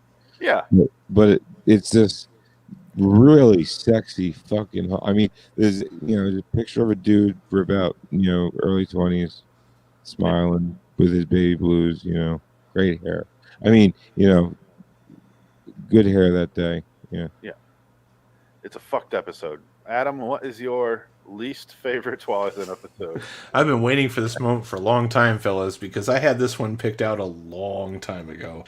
3 bratty kids go to a Build-A-Bear and make Mary Poppins, but they call her grandmother. This is written by Ray Bradbury. I like Ray Bradbury, and I like robots, but this episode lied to me. I hate it. I hate everything about it, and I hate you. I sing the Body Electric. I seen the Body Electric. Yeah, I fucking hate that episode. That's the worst episode of Twilight Zone. Period. I hate it. I absolutely hate it. I am so middle of the road in this episode. Why? In a quick, concise way, what about the episode pisses you off so much?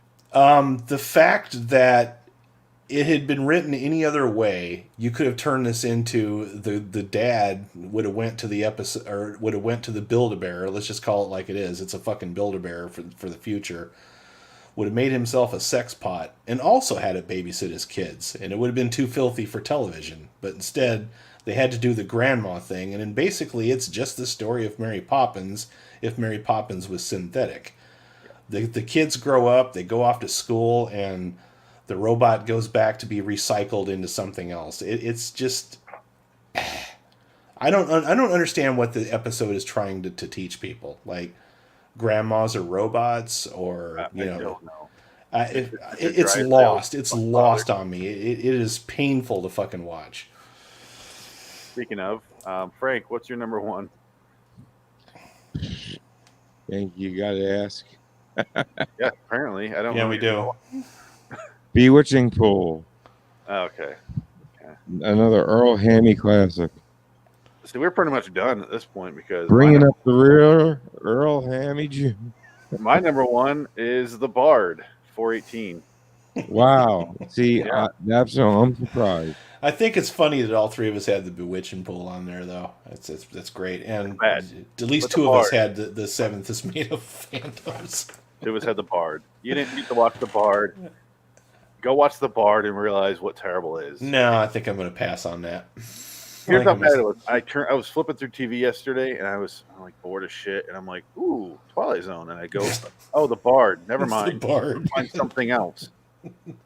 It's kind of like when you're flipping through the channels and you step on like Star Trek, and it's the hippie episode with Charles Napier playing a hippie in space. Like, no, I'm not that desperate for entertainment today. Next. No, it's an hour episode. Oh, and it's. I don't remember what the plot is because you get fucking bored. You forget you're even alive, and you pray for death. But instead, the episode ends and you go back to normal. And it's bad, but yeah, that's our bottom list. There's nobody else on Twitter that made a bottom list other than Khalid. But you all failed. We did our homework, and you didn't. I didn't give him much time. I gave him like an hour. But as far as this goes, I think the show went on 2 seasons too long. If it was just seasons 1 through 3, our bottom 10 list would be severely whittled down. I would only have 3 episodes left for my bottom 10. So yeah, I'm glad we're done. I'm glad we all hung around, and we are done with the original series. Adam, if you happen to watch an episode of we didn't talk about before, we do redux episodes, so we can go back and rewatch it. And we usually do those kind of live, where we do the commentary together. We have like 20 season 1s we still have to do. There's a lot. I have them all listed here, but there's a lot. And I would say season 1 has some of the best ones. Like, and season 2 has some gems too. Shadow Play and the Silence were back to back. I think it felt to me like if you were asking me like how the whole thing felt. So season 1 was more like Rob testing the boundaries, right? Well, it seemed like those first 2 seasons, like they were actually strategically putting certain episodes in a certain time frame so that people would stay interested. Like they would put the kind of more meh episodes towards the end of the season. It's like they would kind of give up towards the end of a season on this series. I felt except like season 2, because here's the last handful of episodes. Season 2 was a fucking just. Season 2 was like 3 great episodes in a row. Yeah, they went out swinging. Season 2, episode 23, 100 Yards Over the Rim. It's a good episode. Next is the Rip Van Winkle caper. I can't believe that. No, oh my. Episode 225, The Silence. 226 is Shadow Play. And here's where we take a very, very steep jump off a cliff. It's 227, The Mind and the Matter. 228, we're back with the Real Martian, Please Stand Up. And then we end with Obsolete Man. That's the end of that season. That is a great lineup. It is, except for Mind and the Matter. Is that the one with the mannequins? Even with Mind in the Matter, if that was showing at a cinema near me, I would be buying a ticket. Yeah, and this is also the season that had those video episodes. So season 2 was confusing. Yeah.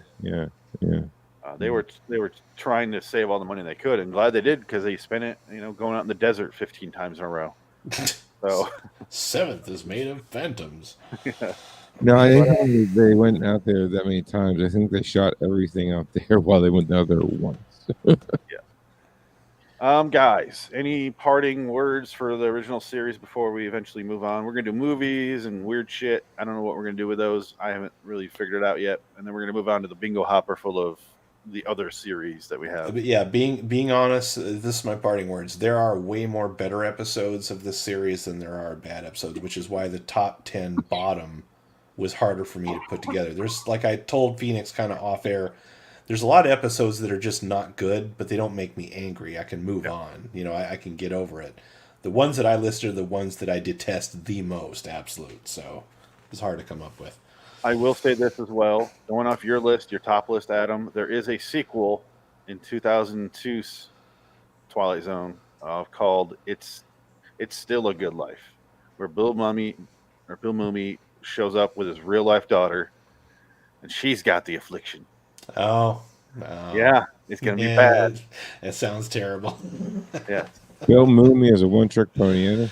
I didn't mind the version they did of that with the movie. I kind of liked it. I did. Yeah. It's not as good as the original, but it was still pretty effective for the time. Guys, I think it's time to salute the greatest show ever made. No, but yeah, salute. Yeah, salute. It's in my top 5 of favorite shows. But by the way, and just want to let you know that I sent the DVD box set out to Muffin. UPS couldn't. I don't know what happened, but it got sent back to me. And Muffin, if you're listening, which I know you are, I just got a message from UPS saying that they sent it back to me. I gotta go pick it up and then resend it to you. So I'm going to have to call you. But Muffin did comment on the Twitter a few days ago. I was going to respond, but I figured I'd read it in the show, so I'm glad he reminded me. He said, at the Gam Wolfers, finally caught up with LIW TZ Review. Congrats on finishing the OG TZ series. I can't wait to see you guys doing reduxes, reboots, spin-offs, and other TZ-related episodes. Thank you, Muffin. Looking forward to that, because I've only seen a few of those, where I've seen quite a bit of Twilight Zone, but not so much like all of the reboots. And I've seen some of the 2002, the UPN version. I've never seen the 80s series. Night Gallery stuff is awful. Yeah, Night Gallery is a and don't they do every episode in like 3 parts? Some of them. It gets confusing because they had 3 seasons of that show. Some of them are the full episode, full hour. Some of them are like 5 little stories. Like literally, some of them are 30 seconds. But.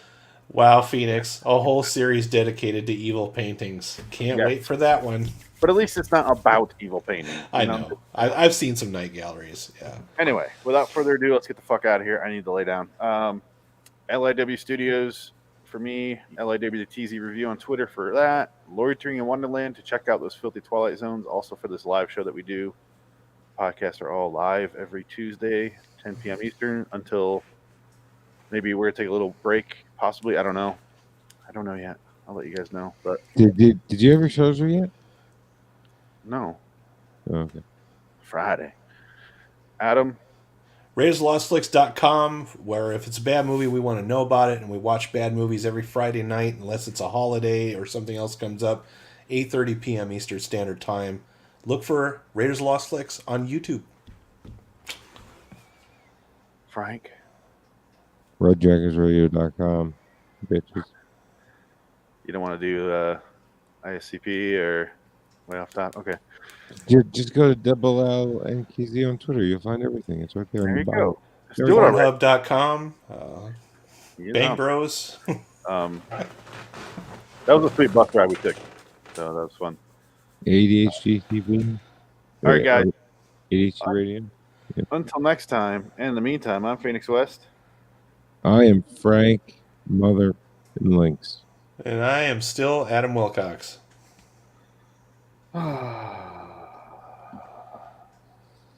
This is sad. I'm sad. Goodbye. My buttons aren't working. I was going to play a clip, but fuck it. Bye.